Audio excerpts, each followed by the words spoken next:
As my income, say it backwards. Ladies, gentlemen, and variations thereupon, this is Modern Escapism.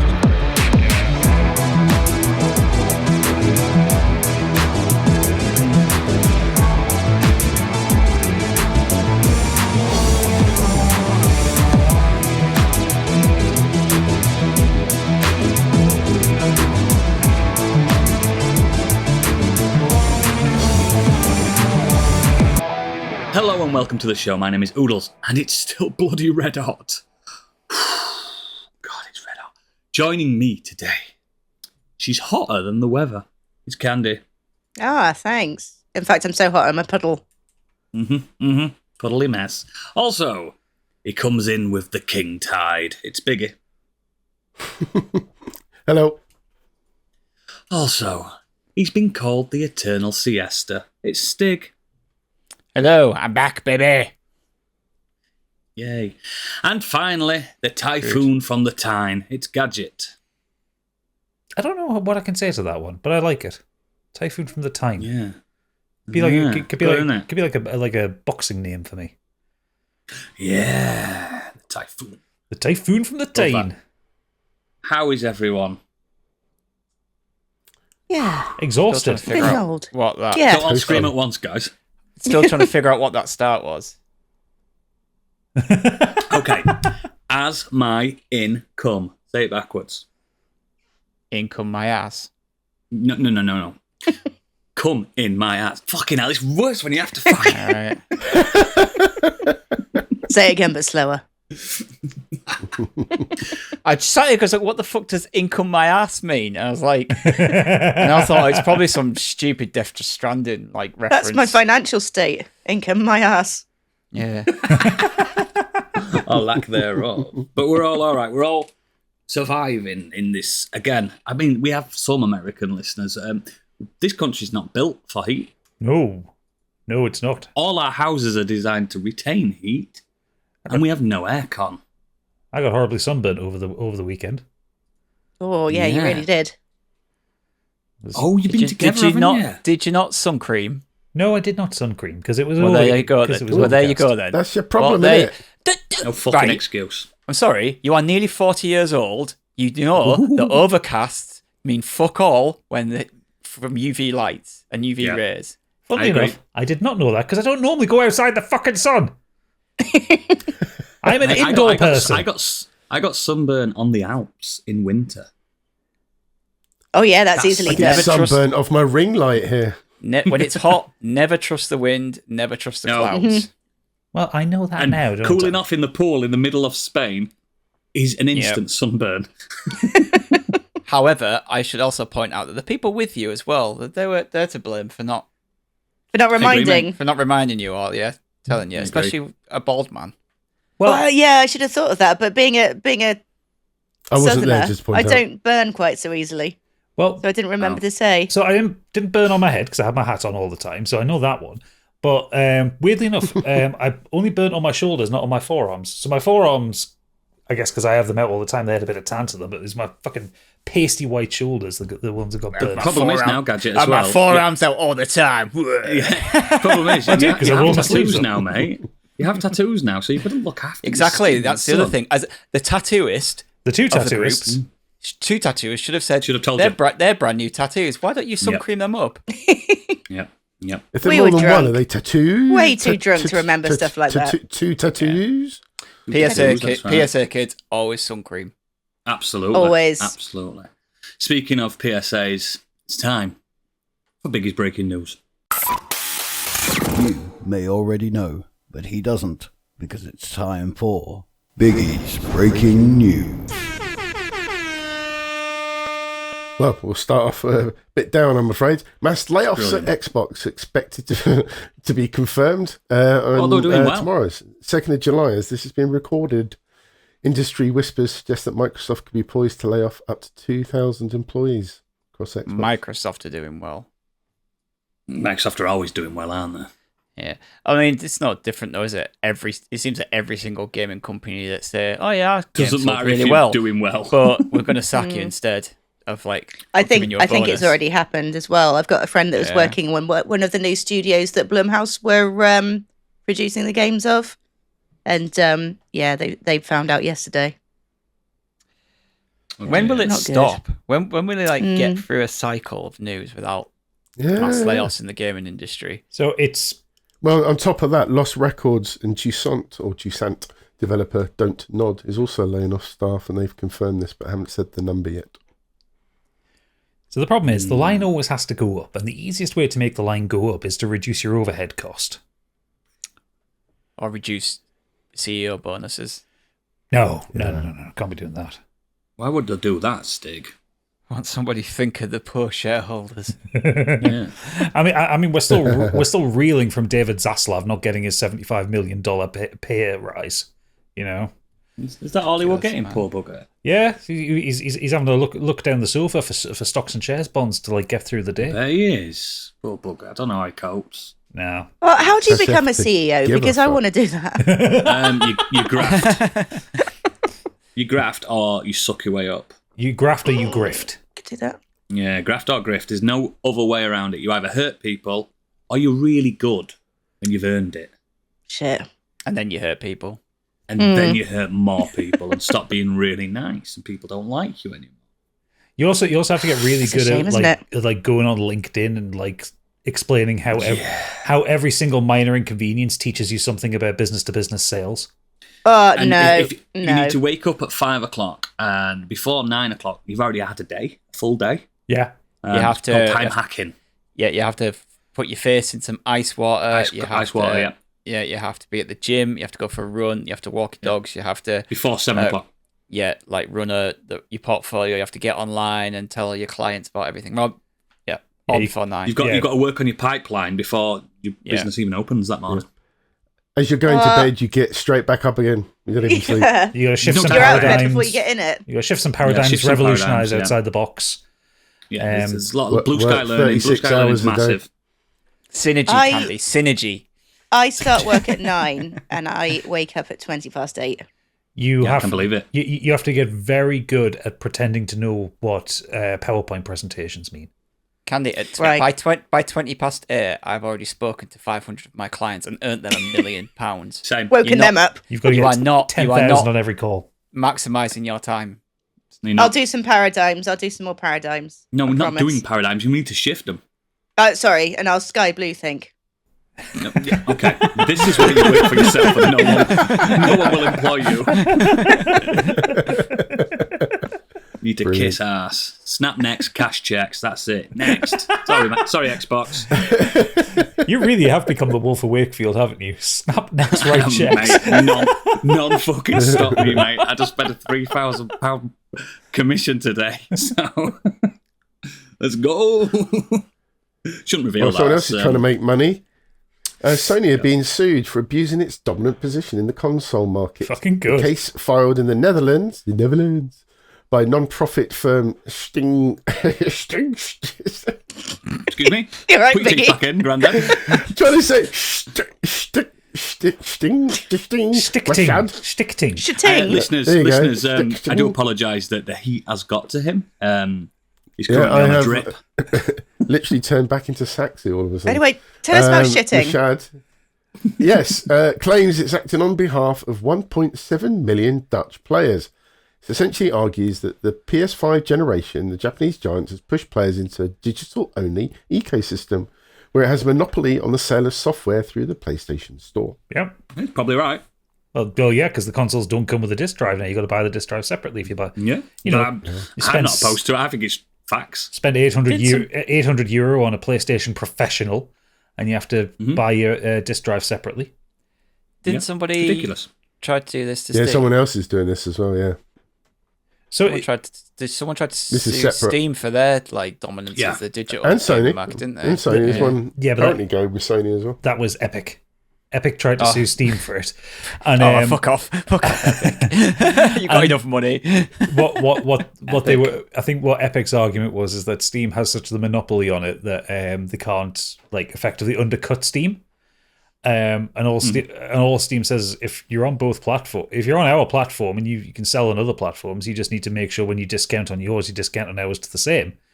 And their entire legal case was, you don't have to put games on Steam. You can have your own store. And it's true. Tim Sweeney just got the pip because it was basically saying your store's shit, which is right because the Epic Game Store is shit. It is fucking shit. Yeah, I wouldn't know. It's fucking anyway, terrible. But Sting, Marmalade, and Condiments are seeking damages in the Netherlands of up to 435 million euros. I love a class action lawsuit. I love it. I'm a big fan of it. Yeah, good. I'm all about it for the people. Yeah, well done, Netherlands. I mean, cool. it's right. I mean, just in case in point, like I bought Death Stranding from Asda for £11 cheaper than what you get it on the PlayStation Store because I've got the disc model. And you got to pat your bum as you left. As everyone does when they leave Asda. You have to, and when you leave Asda, you have to pat your bum. I've been told to stop doing it. Ding, ding. Yeah, only your own bum. Yeah, not other people's bums. That's the bit I'm not getting. You're getting the advert wrong. Dear me. Next. Well, speaking of Death Stranding, number 2 is causing some PS5s to overheat. Fucking not. A number of players have complained that the release's map screen is causing their PS5 consoles to overheat. A fairly active Reddit post reports the issue. I've been playing the game on a base PS5 and overall it runs great. Graphics are stunning and I've had no issues during regular gameplay. But as soon as I pause the game and the map screen comes up, the fan suddenly goes into overdrive and I get an overheat warning. It's strange because everything else runs smoothly, even during long gameplay sessions. But the moment I bring up the map and start playing a route, the fan suddenly goes crazy and I get an overheating warning. I just cleaned the console recently and it's in a well-ventilated spot, so airflow shouldn't be a problem. Well, don't use the map then. Job done. Kind of makes the game a bit more difficult. Challenge run, I suppose. Well, playing on hard mode. Just one hard instance. Mode, yeah. Is it just one instance? No, it's a couple. Somebody else has said the same. I think it must be something to do with some of the early batches of PS5s. Like, yeah, mine's fine. It's got to be down to something mechanical in it causing an issue because it's not causing a bother on my PS5. No, same. Candy's praying that hers overheats, so she's got an excuse to buy a PS5 Pro. Yeah, boy. You're supposed to be poor, Candy. The PS5 Pro is holding up better, so there's your argument. You'd hope so. Yeah. Apparently, it's worse on PS5 Pro. Imagine. Stick that on the box. Imagine. Well, yeah, I mean, if he's cleaned it out, it's not really their fault, is it? It's clearly a mechanical issue, so ring Sony up. What if it's down to that same issue Sony speaking. What if it's that same issue where the solder was pissing out the side of them if you put them in certain orientations? Yeah, maybe. You never know. And they say clean it out. Has he actually unscrewed everything inside and cleaned all the fluff out of them? Because all the they cat get hair. fluffy. Yeah, those boys get fluffy. It's nice and easy to clean out, though. They did make that. I think they're quite easy, actually. Yeah, taking the fins off and stuff, it's quite simple. And unscrewing the little ventilation thing. Yeah, it's no bother. Next. Dune Awakening makes its way past 1 million sales. Funcom's best performing game to date. Just 18 days since the early adopter launch, the game has managed to do what the Conan Exiles took a year to achieve. Even now, the game is pulling in roughly 175,000 concurrent player peaks. I mean, unlike Conan Exiles, it's a good game. And it's a franchise people give a shit about. Yeah, but remember Conan, you could make yourself have a big willy in it. Not really necessary for Dune, is it? No. Well, it's just big worms everywhere. Speaking of which, Dune Awakening, griefers are pinning ornithopters to the ground in PvE zones. They're summoning worms with thumpers and feeding helpless players to the monstrous beasts in otherwise safe regions of the game. It works due to vehicle collision. While Funcom removed the ability to damage other players by ramming into them with the ornithopters, you can still push other players' vehicles around by flying into them. What these griefers are doing is essentially parking their own flying vehicles on top of players looking to harvest spice or flower sand. stopping them from flying out of the reach of incoming sandworms. It's absolutely ridiculous. But I did really enjoy like all the videos I was seeing of just like people bimbling about in the desert, and an ornithopter just smashes into them from above before the patch. It was so fucking funny. I forgot to send it to you, Gadget, but there was a guy reviewing this Dune game on TikTok. You know, these little 1 minute reviews. Yeah. And he kept calling it spice meringue. Like it was made out of egg. And I messaged him and he fucking deleted my message. Just whipping up, getting a ball and just whipping it up. Yeah, some spice meringue. Ooh, I could go for some spice meringue. Yeah, won't be too bad to be fair, would it? Yeah, I know. If you eat the eaten mess, you can see all futures and pasts of the human race. Oh, Atreides. But if you don't eat it, fear is the mind killer. Next. It would certainly make the second part of Dune a bit different, wouldn't it? Yeah. If instead of having to Paul drink, Hollywood shows up. if instead of having to drink from the sandworm embryo thing, you had to just eat a fucking eaten mess. Yeah, the final fight between Paul and To cook off. to cook off. It's Bake Off. Trust me, put your hand in the pavlova. The Great Arrakis Bake Off. I'll find that video again and send it to you guys. It was brilliant. When he puts his hand Everyone in, was absolutely ripping into him in comments. when he puts his hand in the pain box at the beginning, it's actually just Paul Hollywood's hand on the other side, just gives him the handshake. Oh, his ass. It's like a McDonald's apple pie and he's trying to withstand the heat. Don't pull away, Paul. Don't pull away. I'm usually against generative AI, but someone needs to make all this happen. Yeah. The June Bake Off. I love it. Next. Nintendo confirms Donkey Kong Bonanza is being made by Mario Odyssey team. In a change from the norm, Nintendo have revealed development team during a recent preview event. At the event, Nintendo confirmed what we all suspected. In the words of Nintendo itself, development team of Donkey Kong Bonanza is the same for Super Mario Odyssey. So that means it's coming from production team of Nintendo's famed entertainment planning and development group, named for crafting the Switch's premier 3D Mario adventure.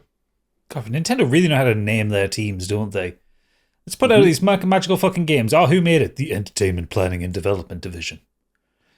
Why didn't they just... I mean, from the previews, from the get-go, it looked like it would be Odyssey, but the Odyssey team, but everyone's like, is it the same team that did Odyssey? Because if it is, obviously, then the quality is going to be there. I'd have literally plastered it from the team that brought you the the smash hit from Mario Odyssey. From the literal first teaser trailer we saw, that's what they should have, from the team that brought you Mario Odyssey. And then instantly you're just like, I think a lot of people thought that it was Mario to start with, but regardless, like that instantly hooks you in. Yeah. And you're like, well, this is going to be quality. I mean, it looks quality, to be fair. I mean, I think Mario Odyssey is the best game on the original Switch. My personal opinion. I think so. I'm a Mario over Zelda guy, but I just prefer platformers. In that, me too. I think what makes me wonder then is there another team making the next 3D Mario game, or is that going to be like they get Donkey Kong Bonanza out and like the next Mario game is like a late generation one? Yeah. God, you can't do that, can you? When did it come out? 2016 or something, wasn't it? November 2017. Yeah, but they've done loads of 2D ones in between, haven't they? Jesus, we're nearly 10 years on of no new 3D Mario then, by the time that happened. It was 10 years between Mario Karts. Yeah, but that's sold like fucking... Yeah. I'm still getting supported 10 years later as well. That's the thing. The problem is, like, when people bought a new Switch, it's like, right, what games do I need? Well, you need Mario Kart, you need Zelda, you need Mario Odyssey, and it's like, they instantly, like, that. Those games just kept selling and selling and selling, so they have no incentive to make a new one. No, exactly. Linking gaming, film, and TV. Sony is rumoured to be considering Warner Brothers Discovery streaming and studios acquisition. There's been rumours abound that they're looking to snap up both. And that'd be quite the collection of IPs if they do. It involve licenses to the DC Universe, Harry Potter, and Game of Thrones. Oh, so Sony can make more films about villains that no one wants. And games. Here's the film about Barty Crouch. You're the one you've all been waiting for. Yeah.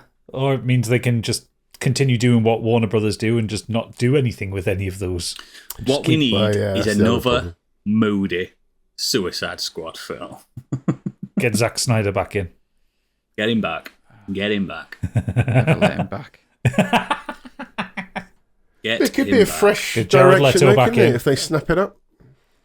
Look, if I don't get another Jared Leto Joker film, I will rage. Well, it's weird because I'm not sure how it works with Warner Brothers and DC at the moment, because someone said something about the Warner Brothers logo on the new. He said, "Oh, we're going to get the Warner Brothers logo," like, you know, because like with Warner Brothers, they often do like a special one, don't they, for big tentpole films. The Warner Brothers logo is like some kind of special done, logo. And he said no, because it's a DC Studios film. It's nothing to do with Warner Brothers. They're just finance. Just wondering how distribution. I think probably what's happened when James Gunn has taken on the mantle on DC Studios, I think he's probably wanted what Marvel have with Disney, where they're pretty autonomous. They just sit under the banner. Yeah, that's what Kevin Feige's doing, isn't it? Right. Yeah, like you don't get the Disney intro, do you, on the Marvel films? No. You just get you get it in the credits. You get produced by Disney or whatever.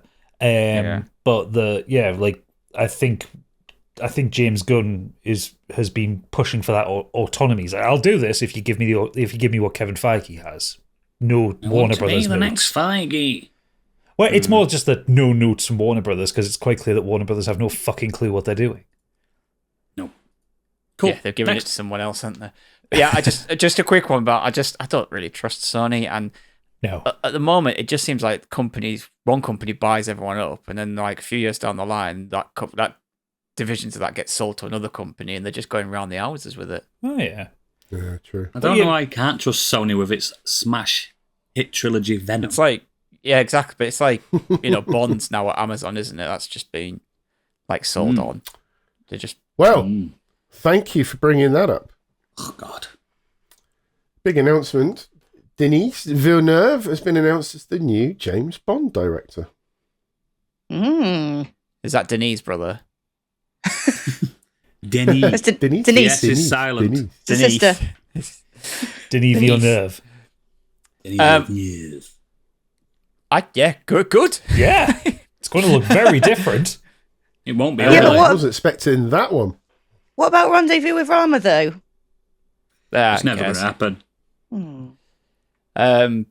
Yeah, I mean, he literally has never been a bad film for me. I've not seen his French films. Just talk about his English films, but there's not a single film of his, like, since he went to Hollywood, that I have not liked. Some of them, like most of them, are just absolute 5 out of 5s. I've seen all his films, including his French ones. There's only one of his French films that I would say isn't a banger, and the others are okay. But then when he gets to Hollywood, that's when he just kind of like blows up.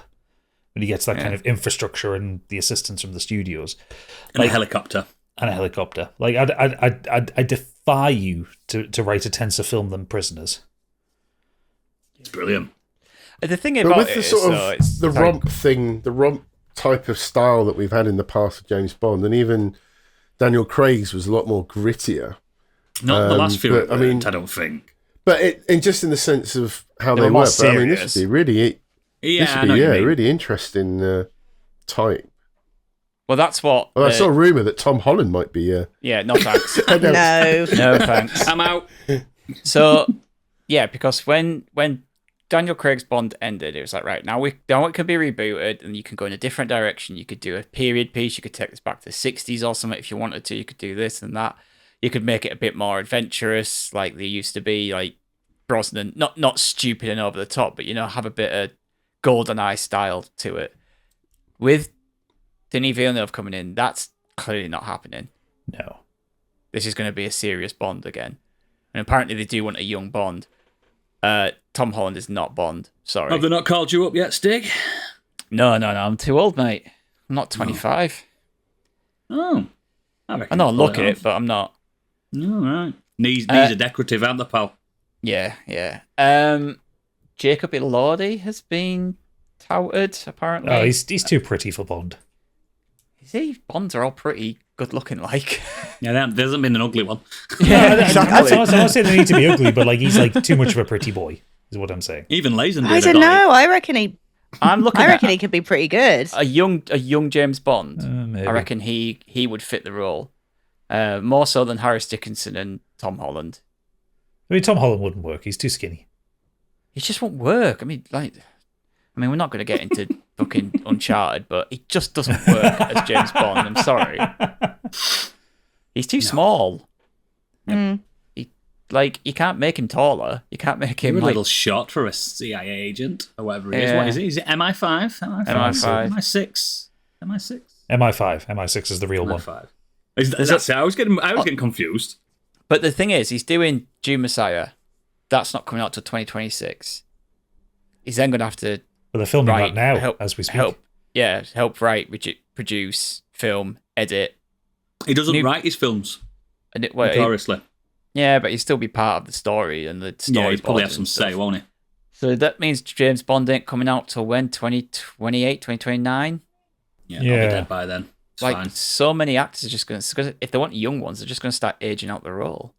I'm going to be like 40-year-old when I see next Bond, aren't I? Yeah, I don't think we'll find out who the next Bond is for another couple of years, because if they want a young one, they might wait. It might not be anyone we even know. Exactly. They might wait and see. It might not exist yet. Any new emerging talents come out. Yeah. Give it a shitty old James Bond. No, I don't mean they're not born yet. I mean they might not exist in the public. You don't want to say, eye.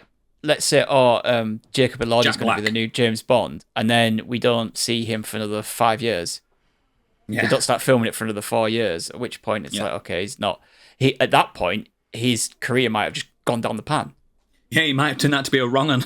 Yeah, I just don't think we'll find out who the next James Bond is for another couple of years. Let's not forget finished. the Kang Dynasty. Yeah. Lest we forget. So yeah, don't announce it too early. Announce it a week before it comes out. Fuck it. You'll wait. Cool. Next. Paramount are taking another stab at Stephen King's The Stand. Lest this fantastic story. I mean, I love the graphic novel. I've heard the book's good. Just read the book. They really like trying to adapt this, don't they? Yeah. We got one about 5 years ago. It's not good. It wasn't good. And the 90s one is like okay for its cheese, but it's still not. It's still not good. I'm just reading the cast for the more recent one. James Marsden, Whoopi Goldberg, Alexander Skarsgård as Randall Flagg, and Ezra Miller as Trash Can Man. What the fuck? Yeah. I mean, that's it didn't quite Ezra work. Miller, isn't it? As much as I enjoyed it to begin with, it was just kind of And then they stuck a coda on the end, which wasn't in the original novel or TV show, and it was crap. I was like, we watched that last episode, and I was like, what was the point in this? Like, shite. Yeah. And you can't, how the fuck can you do The Stand in one film? It's going to have to be like 2 or 3 films, surely. I mean, one of the biggest books I've ever read. The perfect end point for film 1 is them arriving at Vegas, isn't it? Yeah, of course it is. That's it. Oh, I didn't mention the director, Doug Liman, famed for, amongst other things, recent Roadhouse and The Instigators. Me and Candy like Roadhouse. Oh, and Edge of Tomorrow. Don't forget. Next. That deserves a sequel. Right, this is a bit of a funny one. 50 Cent, otherwise known as Curtis Jackson, joins Jason Momoa, Noah Centineo in Street Fighter, the up-and-coming movie. What? The Legendary Entertainment's feature adaptation of the classic video game. The call sheet also stars gay country singer Orville Peck as Vega. Joe Anoa'i, I think is maybe pronounced how you say his name. Stig will tell me. Anoa'i, otherwise known as WWE superstar Roman Reigns. And martial artist actor Andrew Koji is the Warrior. From the Warrior, are on the roll call as battler Akuma and lead character Ryu. And then Kalina Liang from Presence is playing Chun-Li. And today it was announced M. Bison is going to star as the life of... Sorry, not M. Bison. David Dastmalchian. He's not a real person. David Dastmalchian is. He's going to be playing M. Bison. David Dastmalchian. Now I can see that. Now I can see that. Oh, but that just to me screams they're going for the Raul Julia style. and Yeah. Bison. And these I don't boots wanna levitate me. I don't want to see that. I want to see fucking psycho powered, like, Psycho Crusher. Crusher ripped to shit, psycho crazy Bison. It just feels a bit campy again, doesn't it? You also skipped over that Jason Momoa was playing Blanca, and Noah Centineo is playing Ken. It's gonna be shit, isn't it? But It's gonna shit be in fun, such yeah. a good way. See, Roman Reigns, Anoa'i, I think that's how you pronounce it. Anyway, Roman Reigns is, he's not Japanese. No, he's Samoan, isn't he? Yeah. So, I mean, Akuma's Japanese. Hey, look, He he very could look much the part. He's got the body for it, and the kind of. I think he could do it, but then again, Jason Momoa's not Brazilian. So that's really He's also not green. Yeah, I don't think it really matters, to be honest. Yeah, why can't we just cast green people instead? Not very fair, is it? Apparently, the guy who's Like Stig said playing before, just do Ryu another though, animated is a one. really, really good martial artist. So at least if he's pretty. Apparently, the stuff he's. I mean, already it's got been in has everyone you been really need good. and a gay cowboy, apparently. Why not? Orville Pecker's Vega. Okay, that's just so What weird. the heck is Orville Peck? Is that the gay cowboy? That's the gay cowboy. He's got a thing where he's basically always wears some kind of mask. Like you never actually see his Big face. fan of his work already. I've never even heard of him. Big fan of his work. A nice deep voice. I bet he has. I can see 50 Cent as Balrog. Yeah, without a doubt. Yeah, but I don't like David Dashmalkian as M. Bison. No, that didn't work. No. I can see why they've picked him for the kind of the look, but I don't see it working in the actual But film. again, it's like Stig says, they're just trying to recreate Raul Julia. The look. Have you seen Sizer M. Bison? Looks like an American football No, player. just the face. What, What, just he's white tall. man? He's tall and he's got dark hair. It's slightly sunken Well, eyes. I can see the face is why they've kind of gone for him, but it doesn't make any sense, the actual Psycho Crusher. acting in the film. But there you go. Next, What do we I'm know, not eh? asked. I'm not bothered. Nah, it'll be terrible. Who gives a fuck? Just sounds like a car crash waiting to happen. Yep. I'm pumped. Next up, Aaron Sorkin's The Social Network sequel is officially in development. What's this one called? Fucking Meta. I haven't seen the first one yet. You've never seen Social Network? It's good. Great. Nope. Soundtrack's good. Amazing soundtrack. You never seen it? Yeah, Watch they it. don't know whether it's going to be. It's about I mean, VR. Well, I don't know what it's going to be about. Whether it's going to be that kind of the rise of Meta and how I think it might have to do with how misinformation has been spread and what's happened. I hope within it's the about company since. Zuckerberg pretending to be human. Yeah. I think it would take. I want a montage of him going into a room and then coming out of it, and it's just like, like dry ice and smoke. It's like, and he comes out and he's got his permed hair and he's like, his long t-shirt and chain on. Tonight, Matthew, I'm going to be human. It's time to upgrade. But he's got no legs. I think Jesse Eisenberg said he didn't want to play Mark Zuckerberg again, so I don't know what they would do with it. Whether it would be less focused on AI, him. mate. Let's use AI. Fuck it. Kill him off. Whether they'll be The less original focused film on was him. directed by Or the original film's directed by David Fincher, for those that don't know, and apparently Aaron Sorkin's rumoured to be directing the follow-up. Yeah, everyone knows, Biggie. You're the only person that's not watched it. It will. All right. I mean, all right. if they dump enough money at Jesse Eisenberg's feet, I'm sure he might change his maybe. mind. I would. But what if they would maybe push it around Facebook and its connections like Cambridge Analytica and stuff like that? Like how The think that's purchase what- of WhatsApp. well, no, Well- like how Facebook influences elections and stuff. Yeah. Based on Sorkin Yeah. Diller's work, sounds like his wheelhouse. Yeah. Yeah. It should be fine. It should be fine. You won't ever Next. see Zuckerberg; you'll just see him in the background, Yeah. wandering Yeah. around with a Oh, VR people helmet. working at Wandering Facebook. around with a VR helmet on in his office. That's all you'll see. Or the only time you ever see him is in that Meta Worlds thing that he tried to get for Yeah. officers. And you get the fucking me version of him appearing. Candy hands out with him all the time. All the time. Just hurt me and you. I do. Next. Just skipping along in VR. On our jet skis. Say a friend like Tom. Over to the world of music.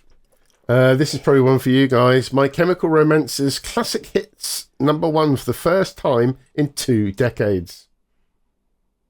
That's cool. They re-released it. They remixed the album, but it's like it sounds great. Like the actual sound on it, and it went back to #1. What was that?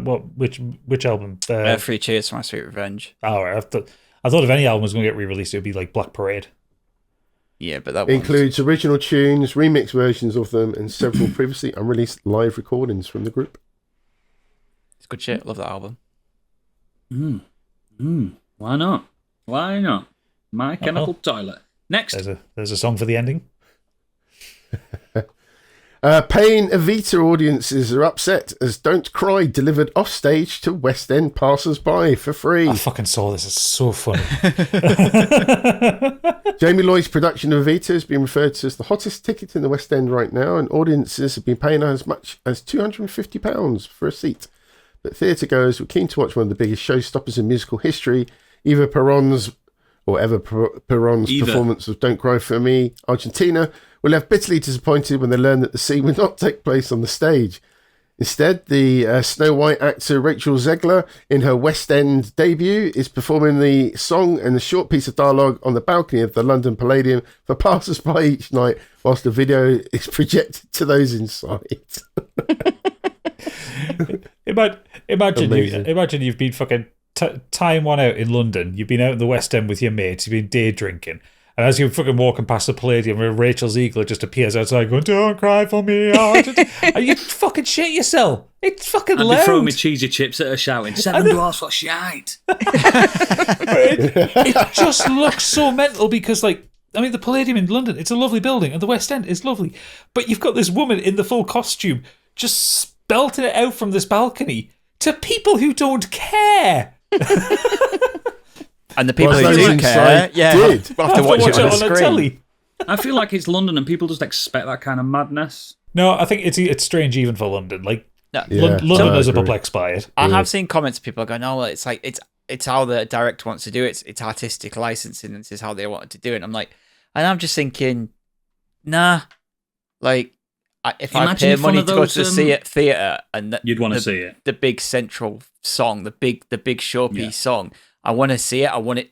I'm the one paying. I want it fucking sung to me. I don't want to watch it on a screen. One of them. I want to watch someone on the screen. I'll watch the film. Do you know them street auditors with drones go up to him, banging their head with drones?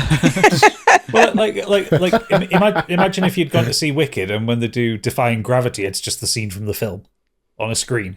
Yeah. Like, you're there to be in the room listening to these people sing. I know she's on the other side of the building, but that's still fucking too far away. You know, it's mental. And like I say, no one on the street gives a shit about Evita because they haven't paid to see the show. They're not bothered by it. Imagine if you sat there having the one of the worst phone calls of your life, like your mother's died, and then, "Don't cry for me, Argentina." What the fuck? Sorry, I've just got to move out of the way. Zegler's up again. Fucking Zegler. Sake. She's having a bit of a tough time, isn't she? Every project she picks. Well, she's a really good singer. She just gets put in a controversial project. Yeah, I'm not a fan. I'm not. Yes, you can't keep it. Well, yeah, there's that as well. Next. Over to the bullet points. First up, Sony really won't be putting new first-party games on PlayStation Plus Day 1 anytime soon. Apparently, their current strategy works really well. Does it? What's it? They're not putting PS4 games on, did you say? No, but like brand new games. So like that's PlayStation, like I didn't know they were. What Xbox do. Need some some actual first-party games. Need some actual first-party games first. Where are these games? Next. Team over at Halo Studios will be giving us the official scoop for what it's been working on in October. Halo 7. Okay, 25th anniversary of Xbox, isn't it? Next year, so the next Halo. That's probably what they've been working at, the Halo team. They'll remake Combat Evolved again. There are rumours of another remaster of that. Brilliant. Yeah. It's just what we need. My detective skills are tingling. Yeah, I reckon it's going to be an Halo game. Imagine if it's Halo Wars. You ready 3. For this one? Yes! I mean, that's what we're talking about. I mean, you use those detective skills in the past, and that's how you end up being disappointed by Metroid Federation Force. Yeah. Do you know what would be really, really fucking amazing? And I'd just love it. Just the Schadenfreude would be, it'd be elite. I'd love it if they brought... And this is what we're announcing for our anniversary, and it's like a Pokemon Go-style Halo phone thing. Halo Go. Gotta go throw grenades at the Covenant around the town. Go find the Covenant, yeah. Halo Go. Halo Collecting Go. grenades at the town hall. Oh, I love it. This next one's a weird one. Russell Crowe has been arming up opposite Henry Cavill in Chad Stahelski's Highlander remake. And yes, Russell Crowe will be playing Sean Connery's old role. I hope The Egyptian Spaniard. Yeah, I really hope he keeps his Kiwi accent for it. Well, he played a Spaniard In Gladiator. in Gladiator, yeah. Yeah, it's true. He's got Pryor. Next. John Bernthal's propped up again. He's joining Tom Holland in Spider-Man Brand New Day, which sounds like it's going to feature the Punisher amongst many others. Into it? Cool. Yeah. Why not? He Did helped write that Tom lad, didn't Holland he? get the role in the first place. Yeah, they're good mates. Did he? Yeah. Yeah. Mm-hmm. How's he know him then? He put him forward. I don't know. Fucking Grinder. Where do you think he knows him? He's just his mate. I assume through acting circles. Yeah. Probably. No, Probably I'm trying to think what they appeared in together, but I can't think of what They it don't was. have to Might have have similar him. That's my ages. point. I don't know. Well, he's I English just as well, for a start. knew the story that he helped him get the Spider-Man role. Yeah, I thought it was interesting. Fuck you. Moving on. Lilo and Stitch 2 live-action movie in the works at Disney, because the last Can't one wait. did pretty well. Not surprised. Yeah. At least with this one, they can make their own story up. Why is there not a Lilo and Stitch 2? It's like a director's DVD. There is. Yeah. Oh, It's like one of those- them silly, like Fox and Hounds 2. Yeah. Of any film that ever needed a sequel, the fucking Fox and the Hounds. Yeah. I'll Like always the- remember that. Fox and Hounds 2. I'm like, buzzing, I can't wait for this. Cinderella ones, Shite. and then like they get to like the third or fourth one. They're like, this one's a prequel, so cool. Yeah. Before she were a princess. Yeah. Was it Lion King 2 Simba's Pride? I think that was possibly Yeah, the Lion lowest King ebb. 1.5. Oh, that's not the Simba's Oh, Price. 102 Dalmatians. Where did that one come from? Well, we had another. They miscounted. Easily done. Well, we've Easily miscounted. We have to do a whole new film. Speaking of 101 Dalmatians, sorry about this, but I didn't realise that those dogs didn't have all them babies. I thought they were all the same. No. The same parents, but they weren't, were they? They just found the dogs, didn't they? They- Perdita only had 15. Yeah, they had I large didn't realise litter, that and then until like recently, when they rescued them That's from one Cruella proud de Vil, dad, they but then rescued a whole very farm's stressed worth. as they well. rescued the whole Yeah, yeah. farm's worth. I didn't realise that. I'd never clicked on. I've not watched it as an adult. Watched it over a week. Look at that poor dog knocking out 99 of the bastards. Oh, they're fucking falling out, mate. They're falling out. Fucking nanny coming out going 50, 20, 99, 101. It's one of the best Disney films. That. Fucking Oh, yeah. It's really good.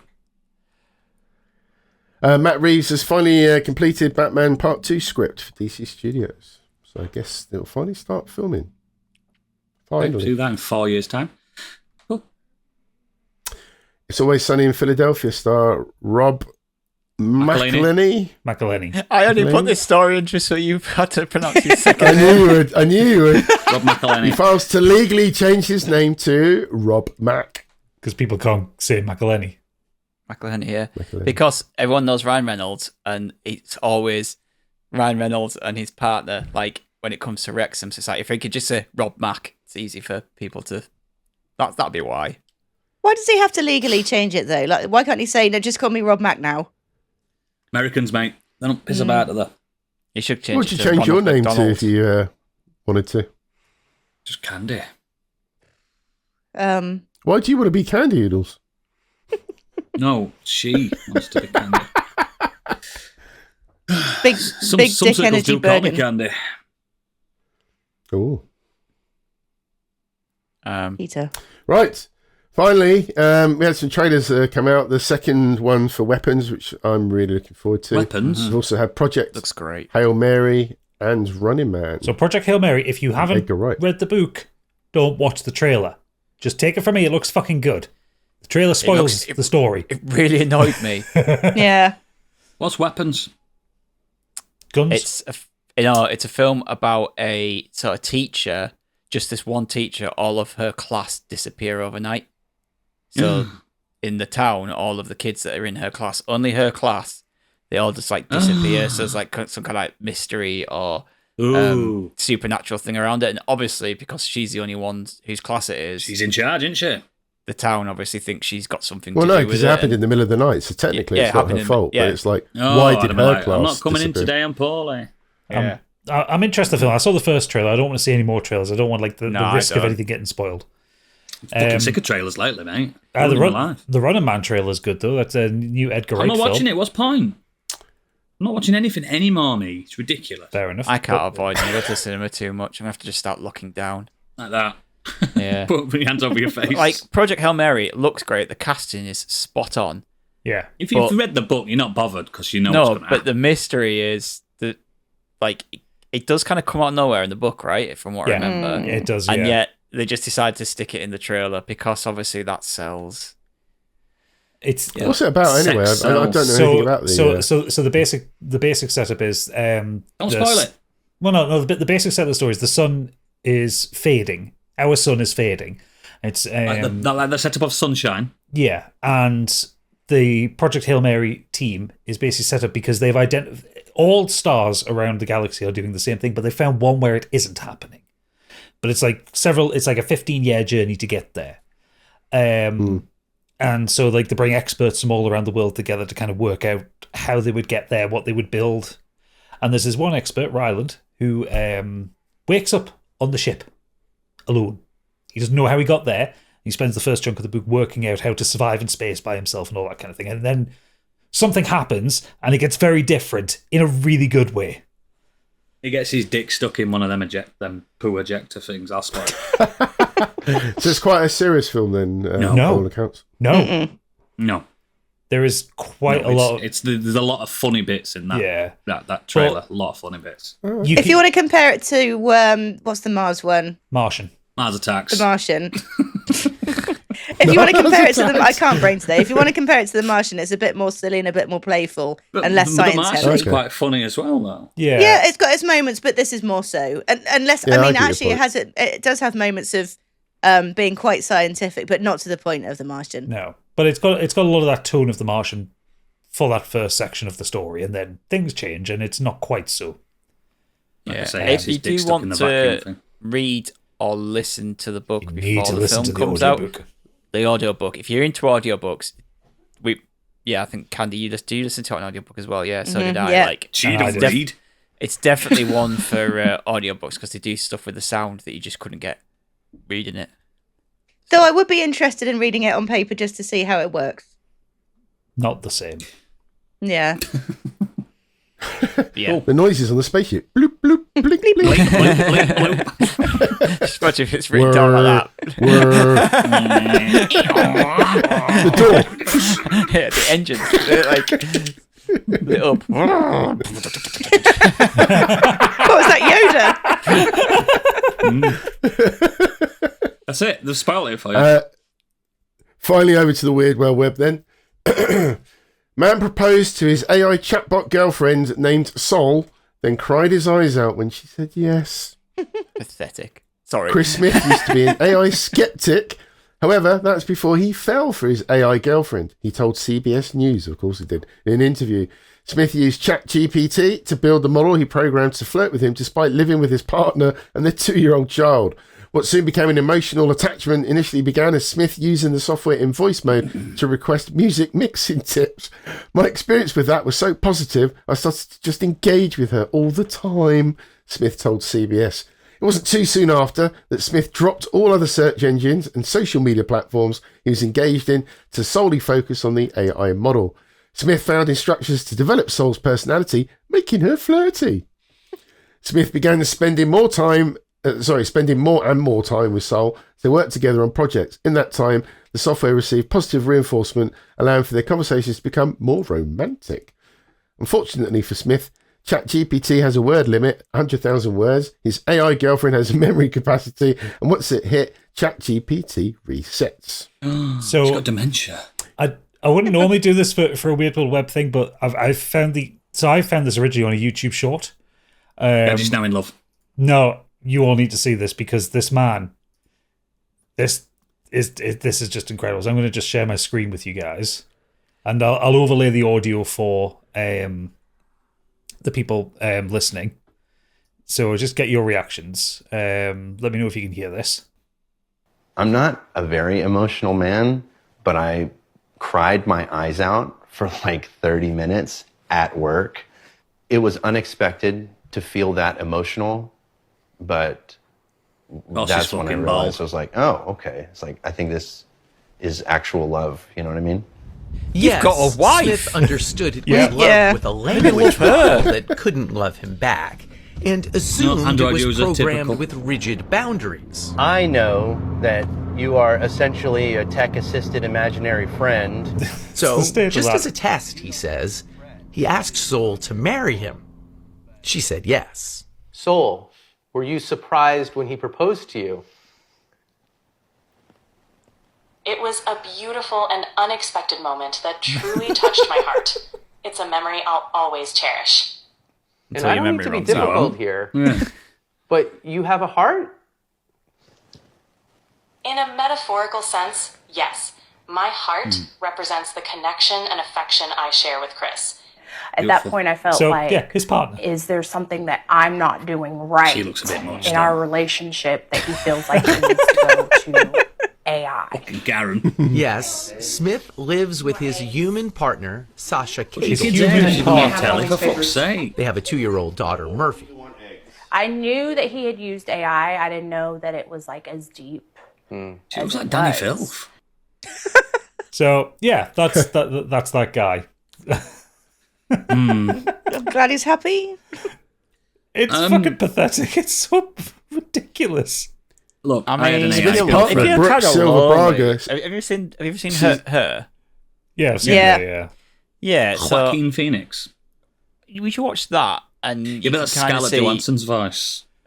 Yeah, and you can kind of see why someone might fall for that. Like, if you're lonely, but I mean, the dude's got a partner and a child, and well, she said the connection between Smith and the chatbot has sparked some concerns for her. Some concerns. Run, lady, run!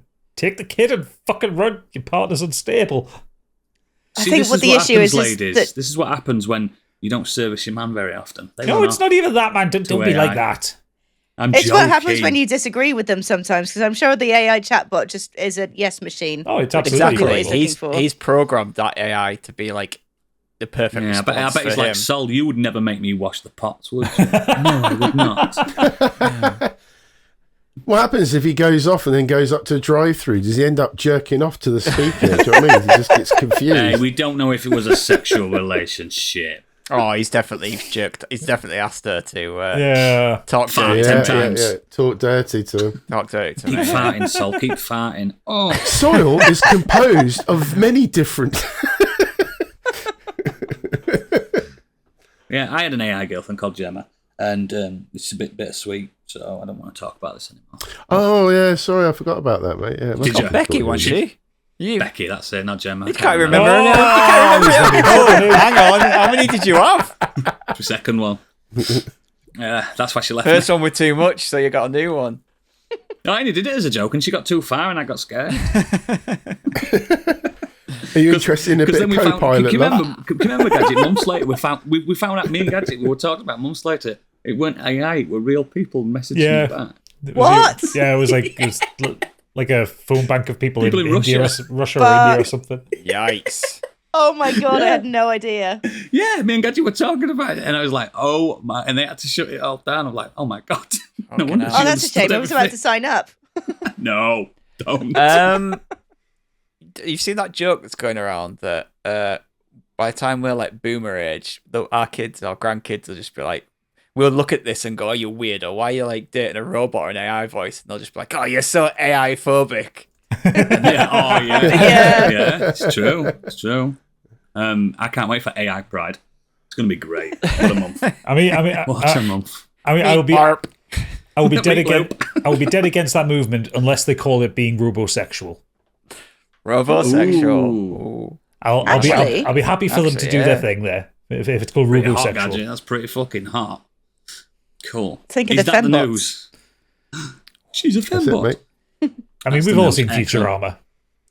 Yeah, we all have. Let's get on with what we've been up to these past couple of weeks. Let's get Stig out of the way, yeah?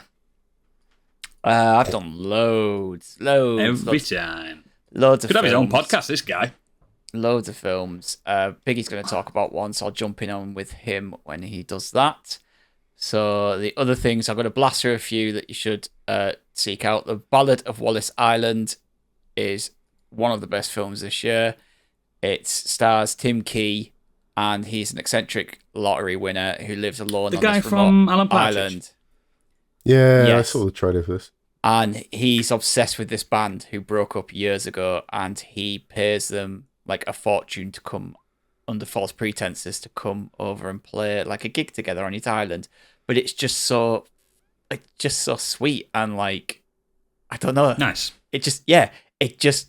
You know how you can just see how it plays out. You know, like they get annoyed with him, like he's a really annoying person, but they end up liking him. He's a sweetheart at heart, and it's just you cannot help but like him, despite the fact that he is very odd. And everyone else on this island is really odd because it's just this random. I think it's like Scotland somewhere, like random Scottish island. It's like it's great. Cool. Though. It's really really good. So you check that one out. Final Destination: Bloodlines. It's a Final Destination film. It does what it says on the tin. Probably the second best. Interestingly enough, Angry Kurt said, when you're going to do, you should do Modern Escapism in review one. Keep that. That would actually be fun. Quite cool. If you've never seen the Oodles, I've never seen any of them. That would be a good one because there's some fucking great deaths and setups. Yeah, but he scares me. There's nothing scary about him. Oh, what's the best death in the new one? It's more murders. I'm not going to spoil that for you, Candy. But there's... What's it got to? What does it revolve around? Not the nose piercing one. Death. The nose piercing one is not even close to like some of the deaths in this. Go see it. Some great callbacks to all the films and Easter eggs. Tony Todd gives off like an amazing farewell speech. You can tell at the time he was dying, and he knew he was dying. Tony at the time. Todd in it. So he gives off his final role. Yeah, it's his final role, and his final destination. Some would say. His whole like monologue at the end is just improvised. It was just him. And it's like so poetic, and it's so real great fun. It's just daft as fuck. It's a Final Destination film, but the deaths are amazing. Elio is a new Pixar film. It's not very good. Real. So the trailer had me really into the idea of it. Yeah, but, I thought it looked good. Yeah, but what's that about? Film. So the film is about a young boy called Elio, and his parents are killed, and he has to go live with his auntie on this like military She's a witch. base. No. And he goes to live with his auntie. She works on this like military base. Who like they kind of monitor and manage the satellites in the sky. But he's obsessed with aliens. Like, he doesn't want to be on Earth. He wants to be abducted by aliens. He wants to go out into the universe. But not abducted by aliens. And then aliens abduct him. Like, he manages to figure out a way to contact them, and they come and take him away, and he has this adventure with the aliens. But it's just so it's just so run-of-the-mill and predictable. Like, they should have done a twist to it that the aliens are like Ridley Scott aliens. It looks amazing. It looks amazing because it does its modern day Pixar, and it all looks brilliant. But that's not enough to save it from a bland film. Like, they even cut the best line from the trailer out of the film. So it's just dull. Like, I thought it'll win the kids over, won't it? Yeah, but I just generally thought Pixar were better than that now, than just doing a kid gets abducted. Yeah, it's just there's nothing new in it that hasn't been done in that kind of film before. This time it's with aliens. Which is a shame, because like Pixar films usually have some unique hook to them, or unique kind of twist. You know, like Inside Out. Someone always dies. But no, but like take Inside Out. It's a strangely highbrow concept for a film that turns out to be utterly charming and funny, but also heartbreaking. Up starts heartbreaking, becomes an insanely charming film through the power of friendship and love and moving on. You know, and all these kind of things, like they all have this like one very unique, specific hook to them. Wall-E, it's a fucking alien. It's an alien. It's a robot cleaning up a planet. Yet you fucking love the little shit. You know, mate, Wallis the Citizen Kane of fucking animated films. Best Pixar film for me. Wallis. No, yeah, but you know what I mean. When you boil it down, it's a really simple concept, executed incredibly well. Same with The Incredibles. What if superheroes lived day jobs? They couldn't be superheroes anymore. Boom. There's just nothing. There is nothing about Elio. Even the name of the film is boring. There's just nothing about it that's not been done in other films, and that's the other problem. It's tanked massively. And the biggest thing that people are saying, the reason why, is they had no idea it was out. Nope.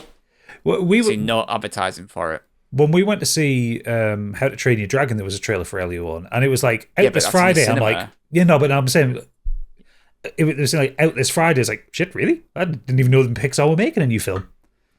Yeah. Like, I've not seen any adverts on like buses or on telly or out like that. So, and now they've actually hit back, and Pixar have said, someone at Pixar have said, you all moan at us about making sequels, and then when we put an original film out, none of you go to see it, and everyone's like, you didn't fucking tell us it existed, because all the other original films you've been doing the last few years, you've just stuck on Disney Plus. Luca is a really good film that went straight to Disney Plus. Turning Red, straight to Disney Plus.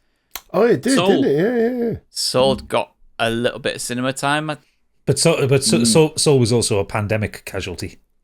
Yeah. So was I. At least Soul's an original. That is an original. That's a really highbrow concept as well. I liked it. Great film. Elio is not. It is just a plain old run-of-the-mill kids film. I literally watched Soul yesterday.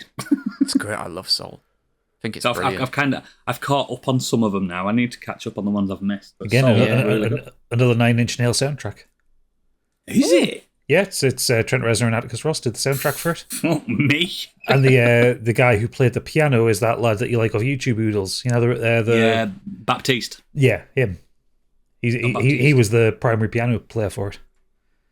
Yes. Okay. Yeah. So the last thing for me is the one that I have seen this week and absolutely loved. Second favorite film of the year. Jurassic World. F1 the movie.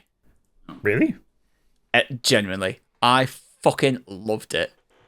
My customer was saying about this today. He said it's insane. It's so good. It's right. It's predictable. It's cheesy, but it's a all out fucking great summer blockbuster film. It's entertaining, and I really don't care about it being predictable and cheesy. The premise of the story is stupid. So the whole premise of the story, if you don't know about this, is Brad Pitt plays a character called Sonny Hayes, who is he used to be an up-and-coming F1 driver in the early 90s until he had a bad accident which took him out of the sport.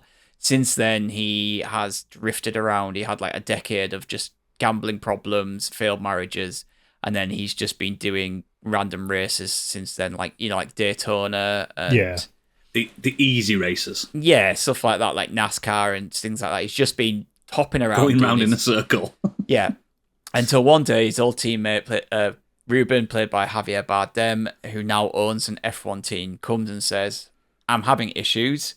If I don't produce if I don't get my team to win at least one race by the end of the season, the team's going to be sold and I'm going to lose it. So he brings Brad Pitt in, who's playing his own age. He's not playing like a 40-year-old Brad Pitt. He is playing like late 50s, 60-year-old, like early 60s Brad Pitt. And he's teamed up with Joshua Pierce, played by Damson Idris, who is he is the young kid on the team. And they're basically tasked with trying to win a race. But as you can tell, an old guy and a young guy have very different ideas on how a race should be run and how they should do this. Is it Lewis Hamilton? How many cameos of him is in it? I'll get to that. He is a producer on the film. But yeah, so obviously they butt heads a lot. Sonny has a very different style of how it should be done, but it all kind of makes sense in why he's trying to do what he's doing. And because of that, because of Brad Pitt's character, it has a bit of that Rocky Balboa, 2006 vibe to it. Because he's underdog, isn't it? Can this old guy come back, and does he still have what it takes to do this? Now, in reality, no, a 60-year-old man does not have it what it takes. He would no reflexes. Yeah, no, he would just he'd get into his Isn't car. there a weight issue with F1 as well? You have to be under a certain weight. You also have to be able. You have to be a certain strength. There are fitness conditions to be able to do it. I can imagine. There's a lot of fitness to do. Look at Brad Pitt. You don't have to worry about the weight. The guy Brad Pitt is in good shape. But if you look at good shape. If you look at Brad Pitt's neck and then look at Lewis Hamilton's neck, Brad Pitt would die on the first corner. His head would just tear off. In all fairness, they did race F2 cars. All the footage of them in the car is them in real F2 cars and racing cars. None of it's CGI or anything like that. It's just like Top Gun Maverick. The director's the same guy who did Top Gun Maverick. Yeah, if Tom Cruise were in it, he'd be racing like he'd be running next to cars, wouldn't he? Yeah, Tom Cruise would be winning. I don't need a car to win this. And they were going at like they were going 200, 250 mile an hour, and like Brad Pitt. Man. Fuck that. So, fuck that. But for me, I just found it like proper edge of your seat stuff. Like the set pieces are fantastic. It's brilliantly shot. Like I do not like F1. I find it extremely boring, but I think that's an advantage because I went into this and just went along with the ride because I couldn't scrutinize anything. I wasn't looking at going, well, that technically wouldn't happen. That wouldn't happen. You won't be able to do that. I don't mind F1. I think it's one of those sports that is better to watch at home because you get to see more of it. Oh yeah, you just sit if you're at the racetrack, you just go meow meow meow. That's There they go. But I don't find it interesting at all. Like. There's those sprints that sometimes are really good, but like this film just goes over the top. It's fanciful. It's not real, but that's where the fun comes in it. That was like Top Gun Maverick as well. I mean, I had really low expectations. I heard it was really good and all that, but it's the same thing. I went for the entertainment and came out of watching that really but even happy. It was like, that was great. Even that's unrealistic. You couldn't have a guy Tom Cruise's age flying that machine and not with that many G's. Warplane. And what they actually do in that film is like that would never happen in real life. Like you just, but it's just fantasy and it's a rush. That's what you're there for. And the racing is just an absolute rush in this. It's so good. If I had a complaint, it's that the commentary over the races doesn't sound good. Like they have commentators over the races that kind of not Murray Walker exposition. No, is he dead? He's probably dead, isn't he? He's retired. And yeah, I kind of just wish I was in the moment with the characters and the team and them feeding back. I'd rather the exposition came from the team in the headsets, which you do get. You do get a bit of back and forth from that, but the commentary just feels like, I know it is ADR'd over the top because it's a voiceover, but it just feels out of. They should have got them two aliens from Episode 1 Star Wars to do it. Well, the one Greg Proops voiced. Yeah. They were good commentators. It's full of gratuitous cameos, so I know that they're trying to make this like feel real in the real world of F1, and there is. Oh my god, it's Mika Hakkinen. But that'd be Jerry Halliwell. Jesus Christ! It's Nigel Mansell. Oh my god, Mansell is mentioned in there actually. Damon Hill. The drivers are fine. They'd feel part of that.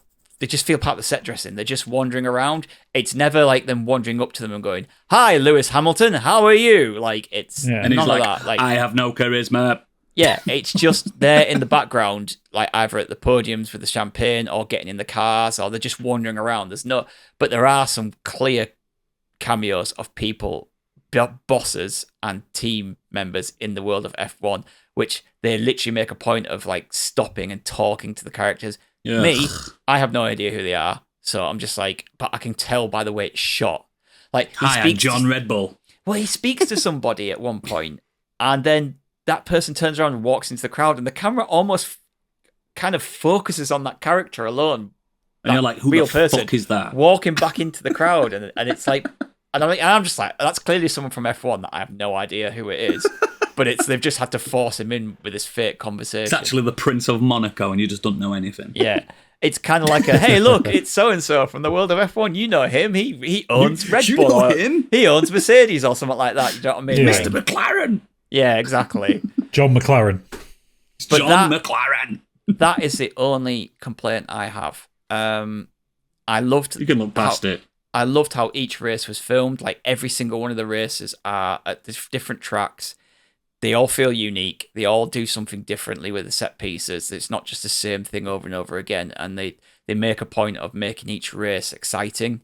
I And, you know, even though, like, so Kerry Condon plays a character called Kate. Condon? And she is Condon.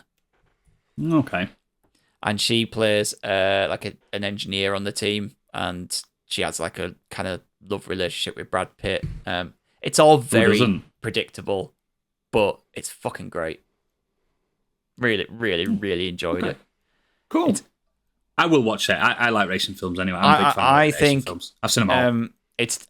Oh, I'm interested. I would go to the cinema to see it just because the sound is incredible. Yeah, it sounds like it's a cinema one, doesn't it? I was like, I had to separate my drink because I had like a Coke bottle and it was next to my glass, and all of a sudden I could just hear because my seat was vibrating that much that like the glasses were like clinking next. I had to like separate my stuff because it was just clinking together with the vibrations. It's proper Rush. Loved it. Cool. Again, I love racing films. You need to watch all those modern racing film sticks. I know you haven't. Yeah, no. You definitely need to get on some of those. Fucking hell. Cool. Let's move on to Biggie, because you're sharing one, aren't you? You've done something together. Not holding hands or anything, or kissing, but you shared something. No, they were docking. No, there's a couple of things I want to mention before I get to the main one. I did watch Deep Cover. That's currently on Prime. It's a 2025 British action comedy film starring Bryce Dallas Howard, Orlando Bloom, and Nick Mohammed. If you're not sure who you recognise him, he's from Ted Lasso. Yep. And they star as improv actors recruited by the police for undercover operations in the London criminal underworld, where they must use their skills to infiltrate a gang. Also stars Paddy Considine, Ian McShane, and Sean Bean appear in supporting roles. It's exactly what it is, really. It's just a silly, silly film. The concept is wild in the sense that it just wouldn't work, clearly, but it works for the movie. Orlando Bloom, believe it or not, is more of a standout out of the three because he just takes his acting method really seriously. So he's just one of those really annoying who you would imagine a method actor really is trying to be, and he's just really quite funny in this. But it's just really obvious humour. It's stuff that you can obviously see coming a mile away. It's got a little story, subplots and all that kind of thing. But if you want to switch your brain off for a little bit, enjoy a silly romp, it's on Prime. Watch it. It's fine. It's an absolutely easy film to watch. Okay. Deep Cover, did you say what's called? Deep Cover. Nice, easy watch. Okay. I wasn't very well for the past couple of weeks, on and off with whatever cold, COVID possibly. I don't even know what I had, but it knocked me for six a little bit. But I did manage, before I went to the cinema, I went to see the previous movies, 28 Days Later and 28 Weeks Later, which I have seen before. I did a quick recapture of those, rewatch. 28 Days Later still stands up as a pretty quality movie by Danny Boyle. I think it's still really, really, really smart film. Really interesting post-apocalyptic. Yeah. You know, I guess most people know the story. Infected. Britain's gone absolutely mad. It's gone really woke. Cool, really interesting. Got fucking woke. Yeah, the woke virus, the woke mind virus.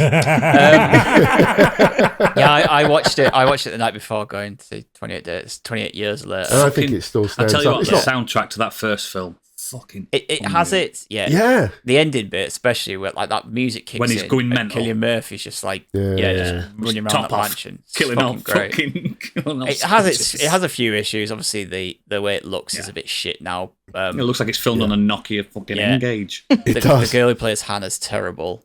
Yeah. And it has a bit of moment in the middle where it kind of grinds to a halt. But like, in general, it's still really. I think it stands up still really well. good. Yeah. Then you have 28 Weeks Later, which wasn't by Danny Boyle. Yeah, do you know what? I completely forgot he was in it. I didn't. I think I saw this originally when I was stoned when it first came out. We don't condone drugs on this It podcast. starts intense, ends intense, and it's this really slow bit in the middle. But again, it's not the worst film I've ever seen. I quite enjoyed rewatching this as well. I find it very lackluster follow up. Same. But it wasn't the same as the first one. Which then brings me to 28 years later, which I did go and see at the cinema when I was just on the cusp of falling ill. This is an interesting one. I think this is quite divisive amongst people. Looking at the reviews, our man Stig will obviously give his view in a moment, which a few of us may have an idea. For those that aren't aware, it's obviously set roughly 28 years later from the original film. Again, by Danny Boyle, co-written by Alex Garland. Stars Jodie Comer, Aaron Taylor-Johnson, Alfie Williams in his debut, and Rafe, I keep saying Ralph because I've got a dog, Ralph. Rafe Fiennes. It's set in a world where literally... I bet it's 28 years later, isn't it? The UK's kind of been completely quarantined. So everybody pretty much just doesn't go there. So whoever's left there just continues to try and survive. It follows the story of a group of survivors who found ways to exist amongst the infected. It's been 3 decades since the rage virus escaped. Woke virus, it's called.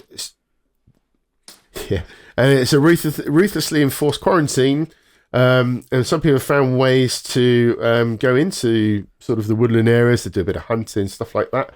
So you focus on the small island that's connected to the mainland by one single, pretty heavily defended causeway, which basically is defended by the tide. So when the tide rises, it's pretty safe. No one will try and cross. But when the tide drops down, you're able to walk along this kind of nicely made pathway of this that links you to the mainland.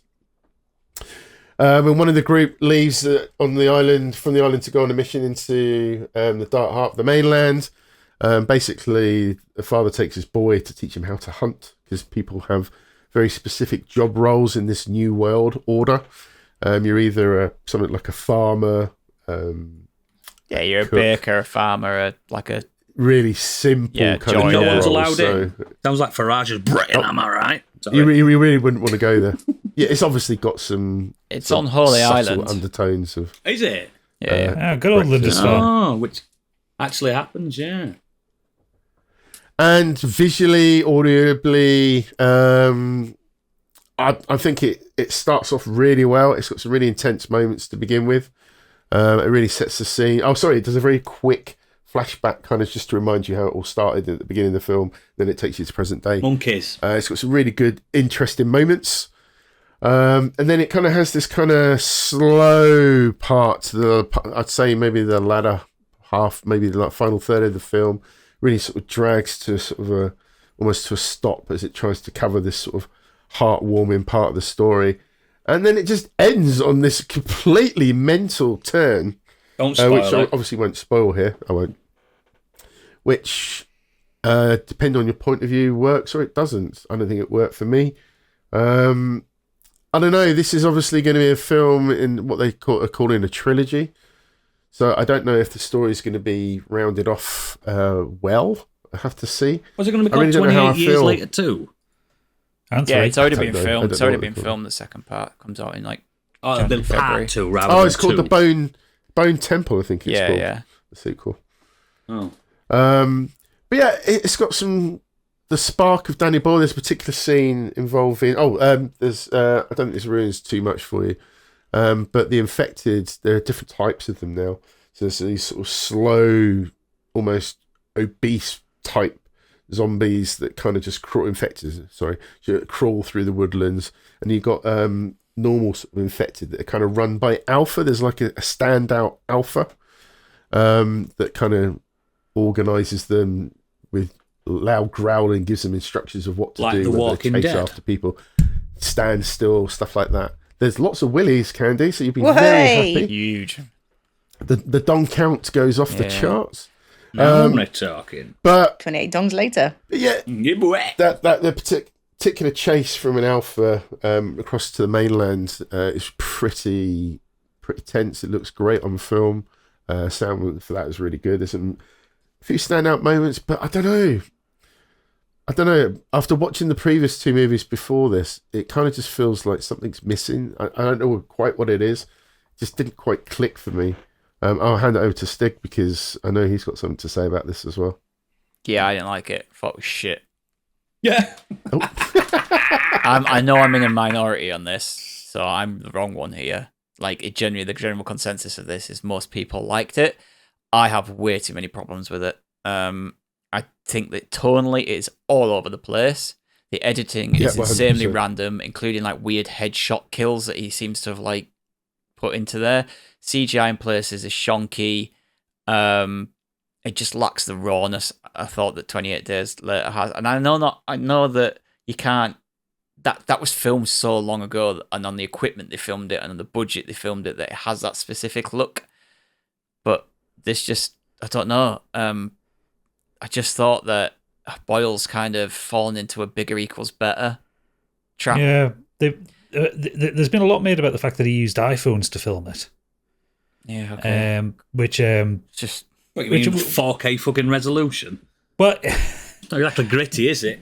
Well, no, but it's been a thing. There's a few films that there's one about KSI or something about the minute who that one's saying shot on iPhone as well.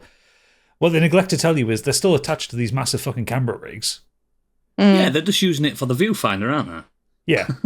Well, no, they are using the camera on the iPhone, but it's basically it's attached to a full-on rig, massive lenses, or. But I don't think any of that really bothered. It didn't matter to me. I just think I totally agree with Stig that there's a tone that just bounces around trying to tell something different in a different way, and it doesn't always work. Sometimes it does. Don't get me wrong. I think there's some couple of great set pieces throughout it, and then there are other moments where it just. Yeah, and you want to know more. There's things that aren't explained particularly well. You just don't quite understand what. Well, it's a trilogy, you said, so be patient. But that's the point. It's kind of just left too much up in the air, I think, and the ending is just right fucking out there. Yeah, I think the first half, when it's Aaron Taylor Johnson, Spike, that's the name of the boy, are out hunting. Yeah, he's brilliant. Yeah, he's really good. To be fair, everyone's in it pretty well. Acting's pretty good. To be fair. I think I preferred that more, where like these two people out on this kind of teaching his boy how to hunt, teaching his boy how to live in this world, and then the second half is just it's too many films in one. There's too many ideas. There's too many films in it like being thrown around in it for me. I know this is petty, and a lot of people won't get stuck on this, but the geography of it all fucking killed me. They're on Holy Island. They go past Sycamore Tree, which is 80 miles out of the way. Oh, yes, the Robin Hood path. Yeah, then they walk past the Angel of the North, and you're like, all of this is because they see something, and I'm like, you couldn't fucking see that from where you were, and then you like. It's about 80 miles where they need to go, and it's like it doesn't make any sense, and stuff like that. I just sometimes get stuck on little minor details like that. I just think it's a pretty big detail for those who do not live in the northeast. Holy Island is about an hour and 20-minute drive from Newcastle, so it's a bit of a. You wouldn't be able to see the Angel of the North from Holy Island. It's not that fucking big. It's also very small. Yes, there's some dumb decisions, nonsensical decisions. Particularly around one of the alpha and one around his dad that annoyed me. Parts of the film, it looks incredible in parts. I won't deny that the cinematography looks great. There's some beautiful shots of England's countryside, and I kind of loved seeing the sweeping shots of like towns just gone to ruin. And the acting's great, and there's a really beautiful moment in the final act. But overall, I was like, what are you trying to do? What are you trying to say? What are you trying to tell? You've got so many ideas here. And the ending, fuck me. That ending is so divisive. Is that the one that you want Oodles to see? No, that's not what I wanted to see. I was talking about the dongs. Look, I'm more than just penises, guys. But the ending, and I can't spoil it, but it's so divisive. And I think it's a terrible thing what they've done. And the way that what they've done with the characters at the end, it's in such bad taste, and I really don't like it. And it makes no sense whatsoever, considering the time of when that when the rage virus kicks off, and the age of the character. I don't want to spoil it, but if you don't care about the film, look it up now and find out what they've done. I do care, so I'm not gonna watch it. Make your mind up. I think you might like this, Oodles, just because of, if I'm being honest. But I hate the ending. I genuinely, when it happened, I just said to myself, "It's like, what the fuck was that?" Exactly what I said. It just makes no sense to me. My mates, and again, they were mixed reactions. One of them liked it, and I just went. Kate liked it. We had a discussion about like, this. What the fuck was that? In the car the other day, and we were talking about it. But like, the more I talked to her about it, the more I could start pulling it apart. And I'm just like, when I start doing that, I can't enjoy it because there's just too many glaring things that are bouncing at me. This won't spoil anything for listeners, but the scene in the train really pissed me off. Yeah, that pissed me off as well. Made no sense whatsoever. Oh, okay. Okay. That ending is certainly a choice. Yeah, if you want to talk to me about it after Gadget, I will. Or anything, yeah. But I know, like in my earlier review, I said F1 makes no sense, but I just went with it. But that film knows what it's doing. That film knows that it makes no sense and that it's just trying to tell a stupid summer blockbuster. This is trying. You think this film's showing off a bit too much? Yes. Okay. And I know I'm in a minority. If I look at my letterbox, there's me and like 2 other people that have it scored low. Everyone else has got it 4 or 5 out of 5. I know that. I know I'm in the vast majority here, but personally for me, just didn't work. I think once the other sequels, if they, because apparently it's been a good hit as well, so Yeah, I assume they're definitely. The second one's already filmed. The second one's pretty much been done. Yeah. So yeah, I assume the third one's coming too.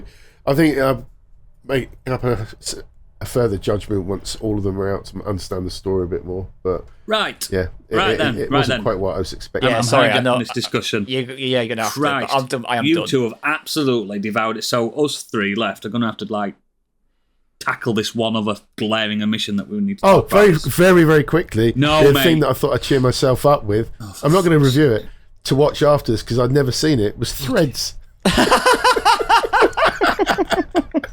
So you had an I'd never uplifting seen week. that, and wow, that's all I'll say.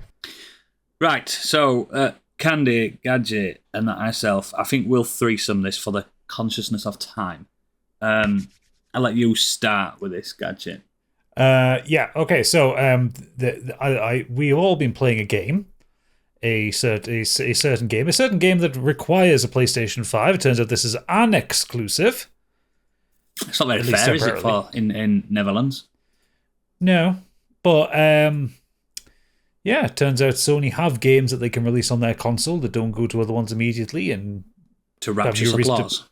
Yep. So I'll go on PlayStation Plus. So I turned my PlayStation on for the first time in 9 months. I actually had to blow dust off my DualSense. How many updates did it do?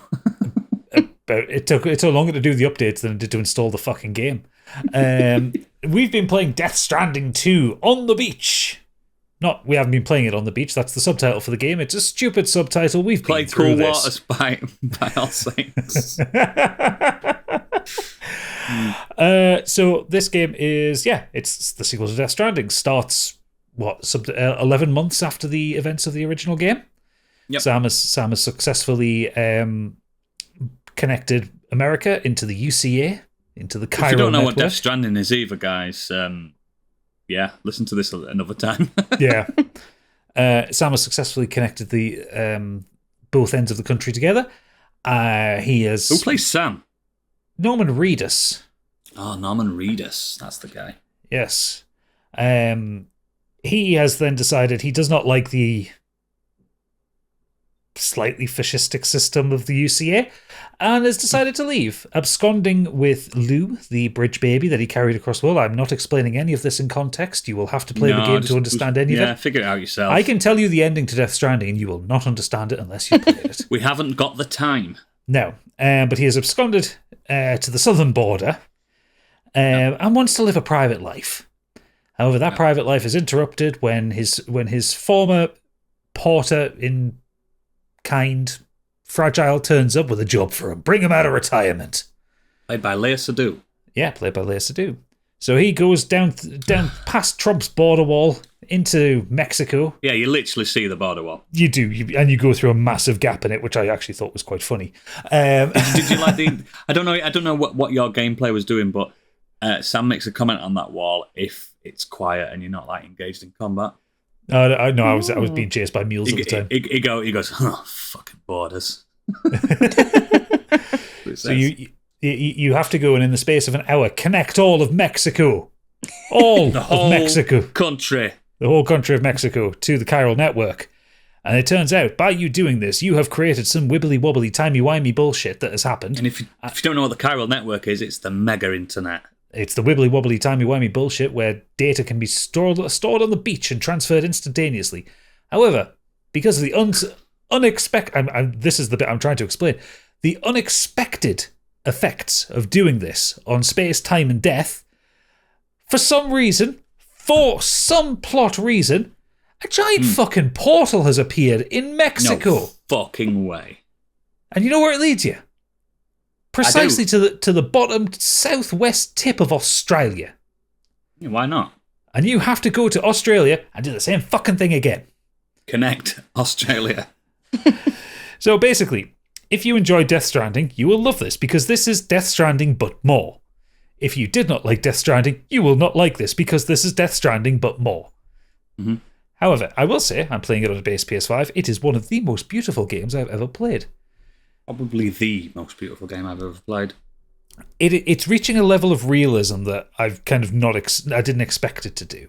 It's gone past, I said this in this discussion, it's gone past Uncanny Valley, and now it's like I'm playing real people. There's some shots of Lou that are a bit Uncanny Valley, the baby especially. Yeah, no one can do babies well. And even some of the actors out from the clips I've seen, there's something slightly off about them. I mean, it does look amazing.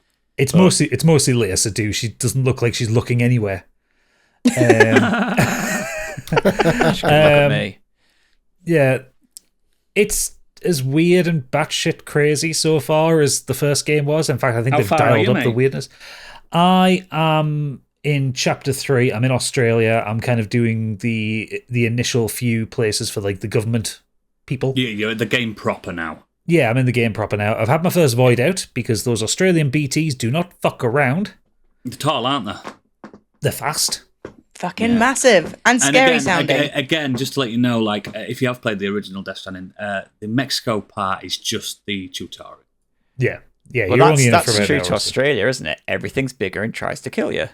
Oh yeah, it's really true. Yeah, and it's weird. The game kind of doesn't prepare you for it, because like when you encounter BTs in that opening area, they're just like the ones in the first game, and they're familiar to how you fight them. Avoid.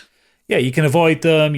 There's one where you have to actually kill all of the ones in an area just to do it, which I think is setting you up for Australia, because these ones in Australia, he has simplified it where all the weapons now in this can kill anything. They just work. That's handy.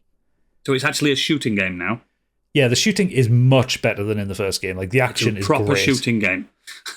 You get vehicles much faster. Like the tick of kind of getting technology to you to make your life easier traversing around the map is much faster. The first game was kind of almost perverse in how it liked you to suffer your way to create the first kind of connection, and then it got easier because you connected the network.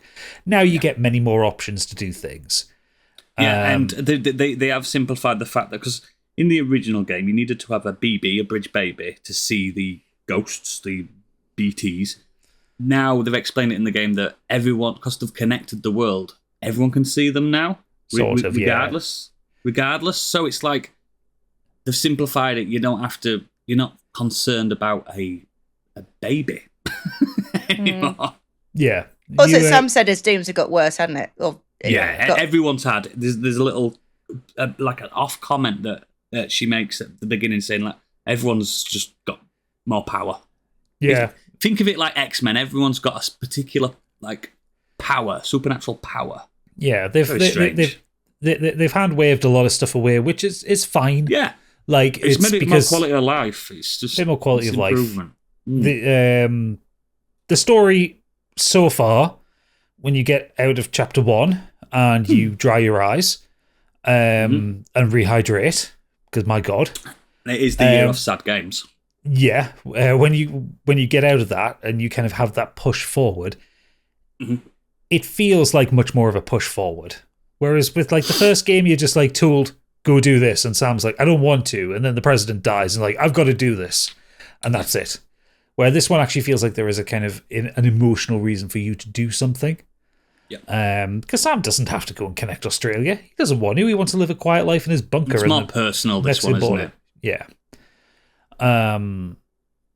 There are still some fucking weird choices. I'm a bit confused why Charlie has to sound like Die Hardman. Yeah. Confused by Charlie in general. I assume there's a reason I chose that voice for him. You can't choose any of the others. If you choose any of the others, it tells you it won't do it. No, it's says, always Tommy Earl Jenkins. You should choose that one. I made the right choice. But yeah, I suspect it's probably just going to be Die Hardman. I know the answer. Because Candy, carry on. Well, I'm glad that you explained the story, Gadget, because although I do know very well what is going on, I would not be able to explain it to any other people. When they announced Death Stranding 2, I was not excited. I loved the first one so much, and I thought it was such a great story that I didn't want it to get ruined by anything, by furthering it. And so many people complained about the gameplay, or they complained about this, that, or the other. I thought that Kojima was going to bow to what the masses were going to say. He was going to make it a shooting game. It was going to be all action. It was going to lose everything that made the first one so special to me. And I am very pleased to say that that's not the case. So for this one, as you know, I've been doing my best to avoid any kind of trailers. I watched the first trailer. Anything past that, I've really tried to avoid, because I think the first one did too much in telling you what happened in the trailers. And, I kind of put it together. But anyway, that aside, yes, one of the most beautiful games. And especially the intro. There are moments when I genuinely could not tell whether it was real or not. You can't tell, yeah. You cannot tell that with the landscape, especially. It's very fucking weird that they're not just skyboxes. Yeah, it's just. You think, criminally that's good. A skybox. No, you can keep going. Mm-hmm. But keep going. Gadget, what you said about Death Stranding, but more, you hit the nail on the head so well there, because it's improved everything to the point where it hasn't changed the gameplay, but it's just made it so much better without you noticing. Yeah. Like if you were to play Death Stranding 2 and go back to the first one, you think, oh, that doesn't feel as fun as I remember it, or I thought this was a bit better. But Death Stranding 2 is the game that Death Stranding 1 sort of felt like. So I'm in chapter 4 now, so the game's fully open to me, and it sucked me in. It's really sucked me in, and even then, I'm missing my zip lines. I will say I'm missing my zip lines, but it's almost as if I saw. I've seen a couple of things. I've connected to everyone that's playing here, by the way. I've lost my train of thought, but yeah, it's. I'm trying. Sorry, you can cut this out. You're having an emotional moment. No, I'm not having an emotional moment. I'm just trying to sort of figure out exactly what I'm trying to say about. What's the soundtrack like this time around? Because obviously a lot of it was focused on. Was it Low Raw? Yeah. They're still in it. So it's Woodkid this time. Woodkid and Low Raw are still in it. Yeah, there's a moment early on where a Low Raw song comes in, and it's so bittersweet. It hurts, doesn't it? It's like, oh, I'm crying all over again. Oh, yeah. That's the setup to the first crying. I think what you were getting at there, Candy, where it is Death Stranding, but more. And this is because I'm on chapter 10. Fucking hell! Don't get comfortable with that parallel. I'm sure it'll do its own weird shit as it goes on. I hope it does. So, the clues are there, right? George Miller's in this. It's set in Australia. We on Mad Max, are we? There you go. Great. Nice. It's not. The first game was UPS Simulator, right? This game is the sequel to Metal Gear Solid 5. Okay.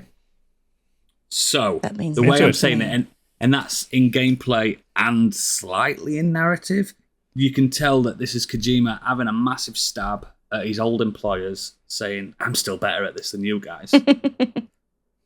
And fair enough.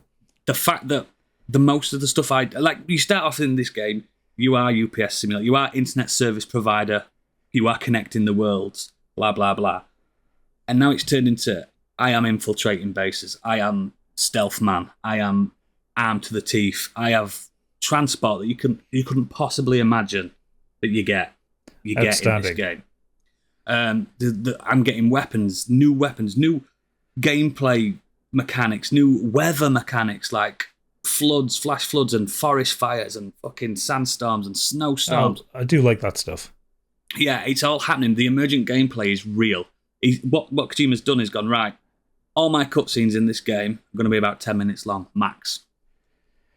There's another feature that I do like in it. When if you pause a cutscene, there's a little bar at the bottom that shows you how far through you are, which I like. He has absolutely been editorialized on this.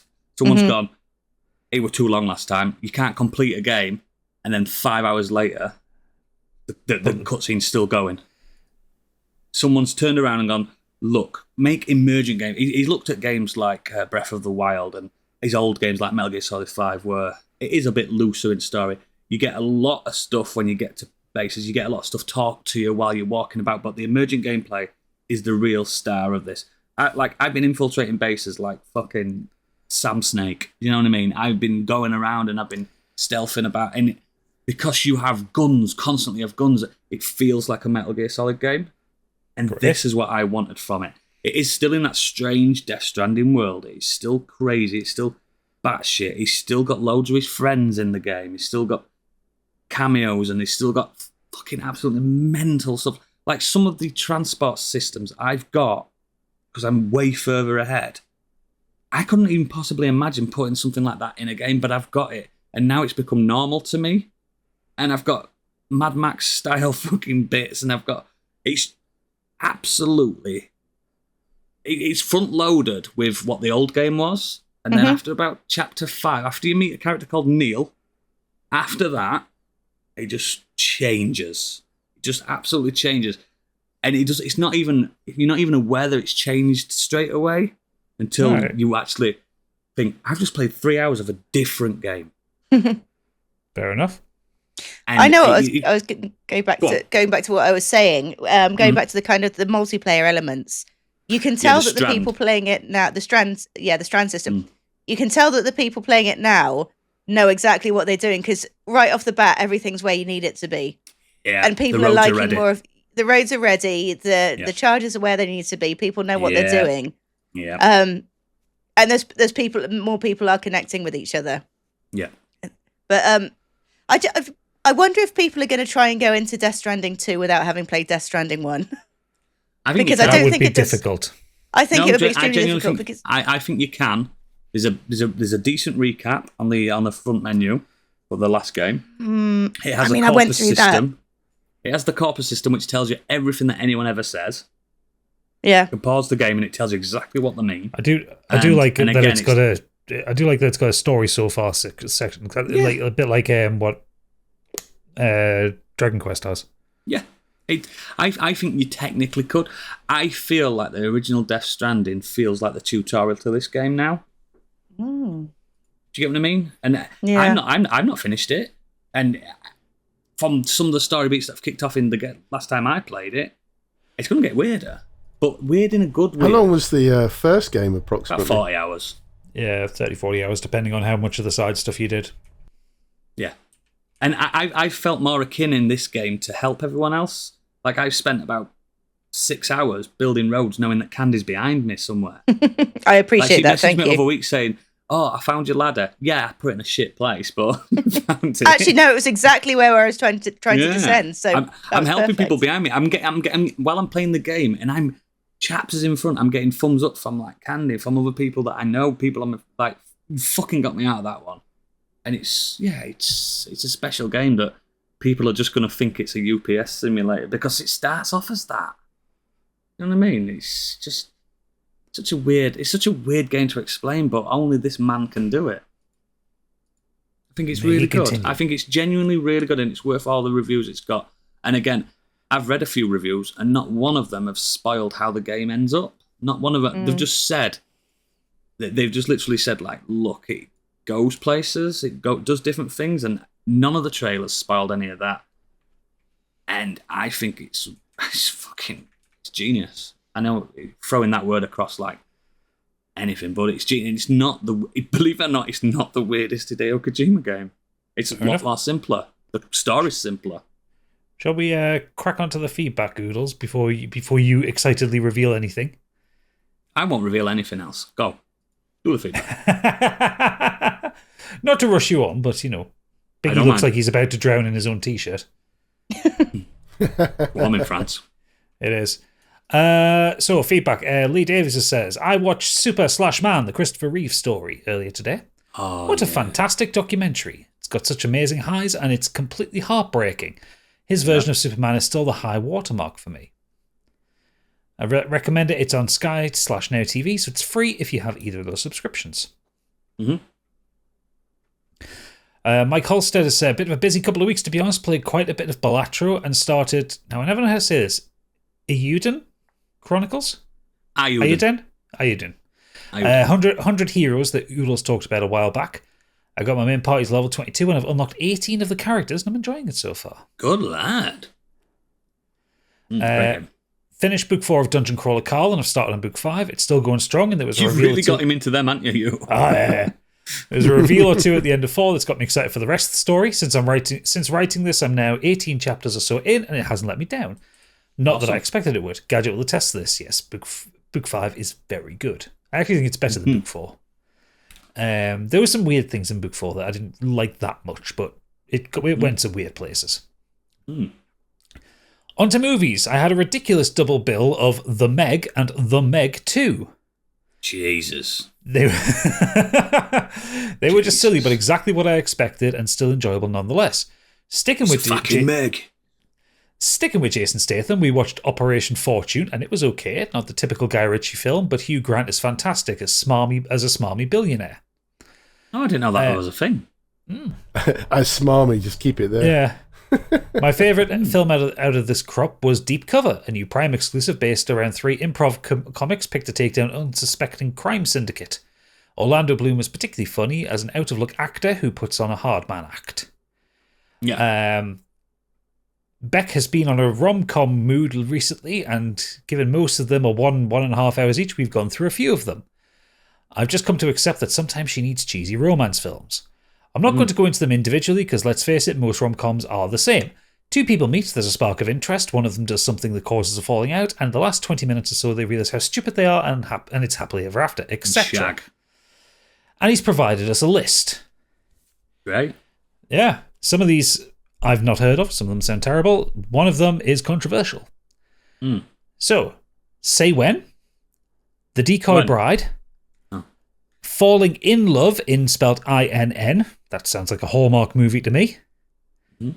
Your Place or Mine, No Hard Feelings, Walking on Sunshine, Fool's Gold, Cutting Edge, Going for the Gold, The Ugly Truth, Benny and June, which he says was his personal favourite, and I would agree, that's a very good film. Heartbreaking, though. And the controversial one, Forgetting Sarah Marshall. Oh, no.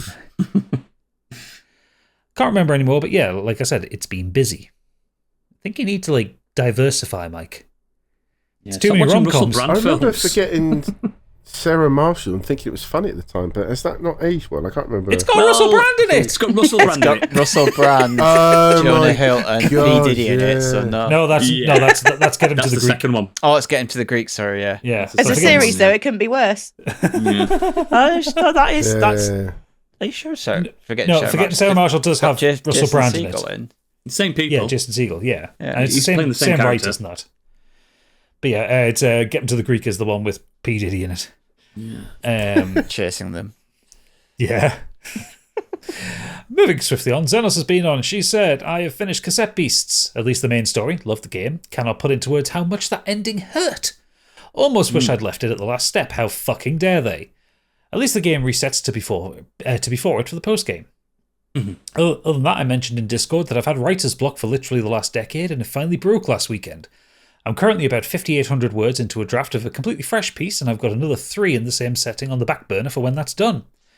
Also, because of this fucking weather, I'm currently lying in bed on my phone in complete darkness, which, as everyone knows, is ideal conditions for writing. Xenos, that's what I did the other day. I just couldn't do anything.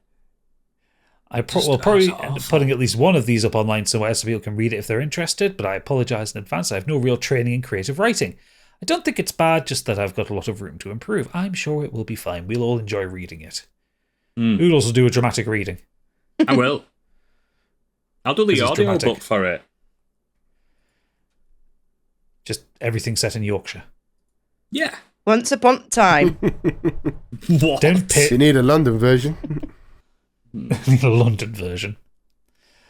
You slag. How did you know that's the title of her book?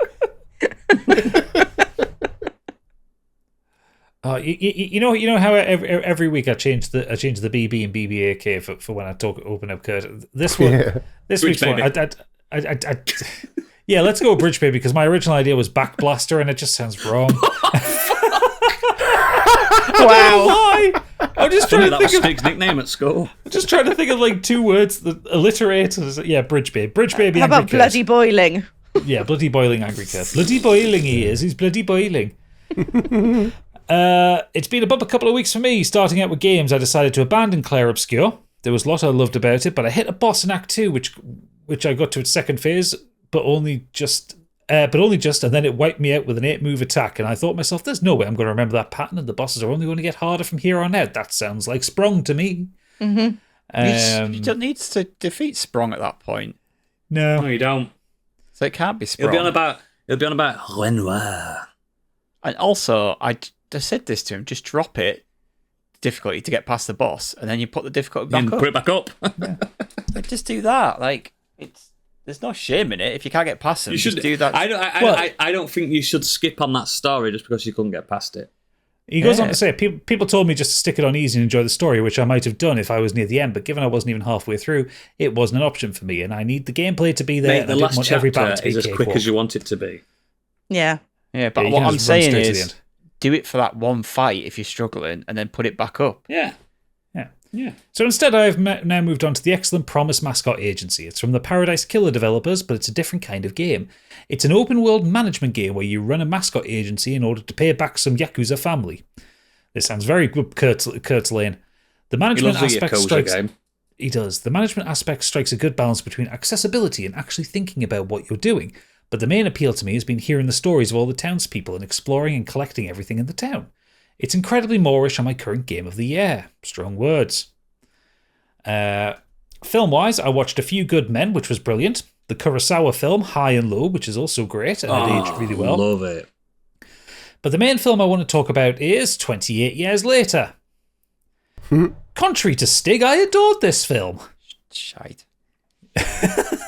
He's right that it is totally all over the place, but I thought it worked really well. It's scary in places as it should be, the performances are brilliant, and there's many iconic moments. Including the ending, which I thought was incredible and left me eager to see the next film. Oh la la.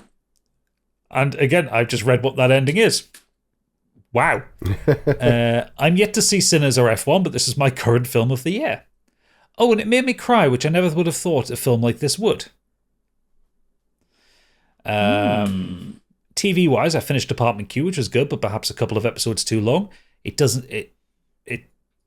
set it... Sorry, the way Kurt writes is, it said it does eat it up for another series. I think he means set it up for another series, though not on a cliffhanger. So hopefully Netflix doesn't cancel it. They will cancel it. Probably will. I also finished Clarkson's Farm, which was a good comfort watch. Mm-hmm. Finally, I'm a few pages near the end of Red Seas Under Red Skies. Overall, I've enjoyed it, but I do have a couple of issues. Found the bits on the sea to be a bit mixed, some of it great, others where they're talking all nautical terms, I just found it boring. Then there's the bait switch between Locke and Jean, teased at the end of the first book to start this one. I was really excited to find out what would happen and how it would be resolved, but what actually happens I found supremely disappointing and not sure why the author did it for what felt like a joke. Oh, and please stop using different aliases for the same character within the same paragraph, Scott Lynch. I think the heat's getting to him and he's been on one. Yeah, don't read Tolkien. Gandalf's got about 7 names. He did read Tolkien, didn't he? Yeah. He read it last year. Yeah. But yes, that's our feedback. Cool. As always, links to all our extracurricular activities are in the show notes, and please consider becoming a patron because we need to buy air conditioning. Oh, fucking red hot, man. I'm fine. I'm sat here in a hoodie. Yes. Yeah. Well, you'll have access to all that back catalogue. We've got absolutely hundreds of hours, and you'll get access to the green room later on as well. But now, before we leave, dearly departed, it's time for Candyland.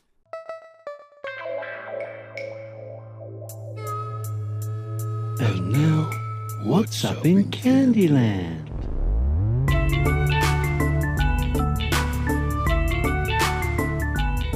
Well, it's funny you should say dearly departed, because I was thinking the other day, why are people afraid to go Wondered why there were an heat wave. Why are people afraid to go into graveyards? Because everyone knows that you haunt the place you died, right? So there shouldn't be anyone really, unless you Is that died a scientific fact? Yeah. Also, what you're wearing when you die as well. So make sure you dress comfortably every day, because that's your funeral suit. Hey, good advice. It's got to be the worst, hasn't it, to die at work, and then you have to haunt your work for the rest of your die death. in a graveyard? Well, funeral workers. Easy to get in there. Funeral workers, Cheaper. if they die at work, they are the ones that are haunting the graveyards, I guess. So it's just some poor janitor doing. Yeah, I know what you mean. Yeah. Doing the sweep. So if you ever see a janitor in a graveyard, you don't know if they're a ghost or not. I mean, I do. How do you- Just don't exist. Goes to go, hey, get the fuck off that grave. Ooh, Stop pissing on afterwards. that. Could it be a poltergeist? How often do you go into graveyards yourself? Quite often, actually. I am a Is goth, that you where you know. have your dinner at work? Yeah, no, it's my Have a bottle of lunch. red wine. Take a bottle of red wine I into never a thought graveyard. about the theory of who came up with ghosts that have to go, ooh. Like, why do ghosts have to do that? Can they That's not just probably go, from hello? film, isn't it? That's probably from film rather than Can anything I have a else. chat? You could It just seems probably like there's go no back. point why they'd have to go, ooh. You could probably go far as back as like Dickens. Dickens probably invented ghosts like that. They go Something woo. along those lines. Also, everyone knows ghosts say Mary loves Dick. Mary loves Dick. Mary loves Dick. Would you, like, She when absolutely you does. become a ghost, would you wear a sheet? When you become a ghost. I love how fucking actual you are about it when we all become ghosts. When we're all ghosts. We could Yeah. do a ghost podcast. But, Yeah, but I don't want to get a fitted sheet because it just look really weird. well, wouldn't it? It would It's bunch. got to be a loose And that would fitting. be hot and all. Yeah. So you want to do a ghost podcast from beyond the grave? What Ghost if we Modern. get cremated? Oh, Modern exorcism. modern exorcism. Perfect. But what if we get cremated? What if I'm planning to be cremated? I was going to It say we'll all doesn't be like matter, little though, 'cause piles of you- ash, won't we? you- We no, can have our because little urns. No, 'cause you Labelled die, urns. and then you die, then your spirit comes out before you get turned into ash. Modern really? exhumed. Oh yeah, obviously. Or- Sorry, Stig, I forgot about that scientific fact. Oh, I mean, it's just You've got to get the metaphysical mechanics right, Doodles. I know. What about the Oh, we don't ectoplasm? be It's up- gonna I be can't. everywhere. I can't entertain it. Sorry, it's just me. I think it's just shit. Sorry, Candy. Indulge He's me. not playing. He's not Indulge playing. me. He's not fucking playing. What if you're a He's had ghost in a enough. hot country and you got to wear a sheet on top as well? You just be like, oh, I'm so hot. Sheets are quite cool, though. If there's nothing Yeah. underneath. What if you're- Like, I mean, you're only the sheet, So aren't you're you, gonna when be, you're a you're ghost? going to be naked underneath your sheet. Oh, yeah. Who's going to know? I'll be Who's gonna flashing know? people left, right. So you're going to be a nuisance in the afterlife In fact, as well as life. my sheet, I'm not going to have the eyes cut out. I'm going to have the tits cut out. So just like my two boobs.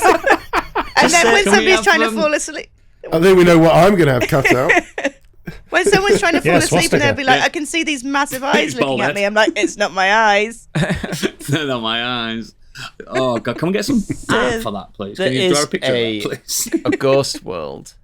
Like A ghost world, yeah. there'll be fucking billions, and everyone just be Too bumping many. everyone just be bumping into each other. Just And the drifting fact- around did into you- each yeah. other. I actually, No, don't, because you pass through as ghosts. It would be I a problem. actually watched an atheist and a Christian debating this recently, and they're on about like, if you do go to the afterlife, how the fuck are you going to understand them? Because if there's billions of years, thousands of years of human evolution and the change of language, you won't be able to understand anybody. Because the fucking, what's the chances that you're going to meet someone English when there's billions of people? I got Yeah, hit. subtitle How did you closed die? I caption got hit option, by a wasn't it? bus. The fuck is it? What's a bus? What's a bus? Well, that's if you watch the BBC series Ghosts, that they play on that because like one of the ghosts. So it's all ghosts that are, people who've died in and around that mansion or where that mansion was. Yeah. So like the longest term ghost there is actually a caveman, and he's Yeah, it's like, and so we can't like they make understand it. pop culture references. He just doesn't understand. Like he understands what like a car is and a bus is now because things have come He's to seen the it. house. He's Yeah. seen it. Yeah. But it. He's looking it at is the wheels going, just I a bit of a invented that. Look what I did. What I did. I remember when all this were caves. So yeah, you just say Candy, that.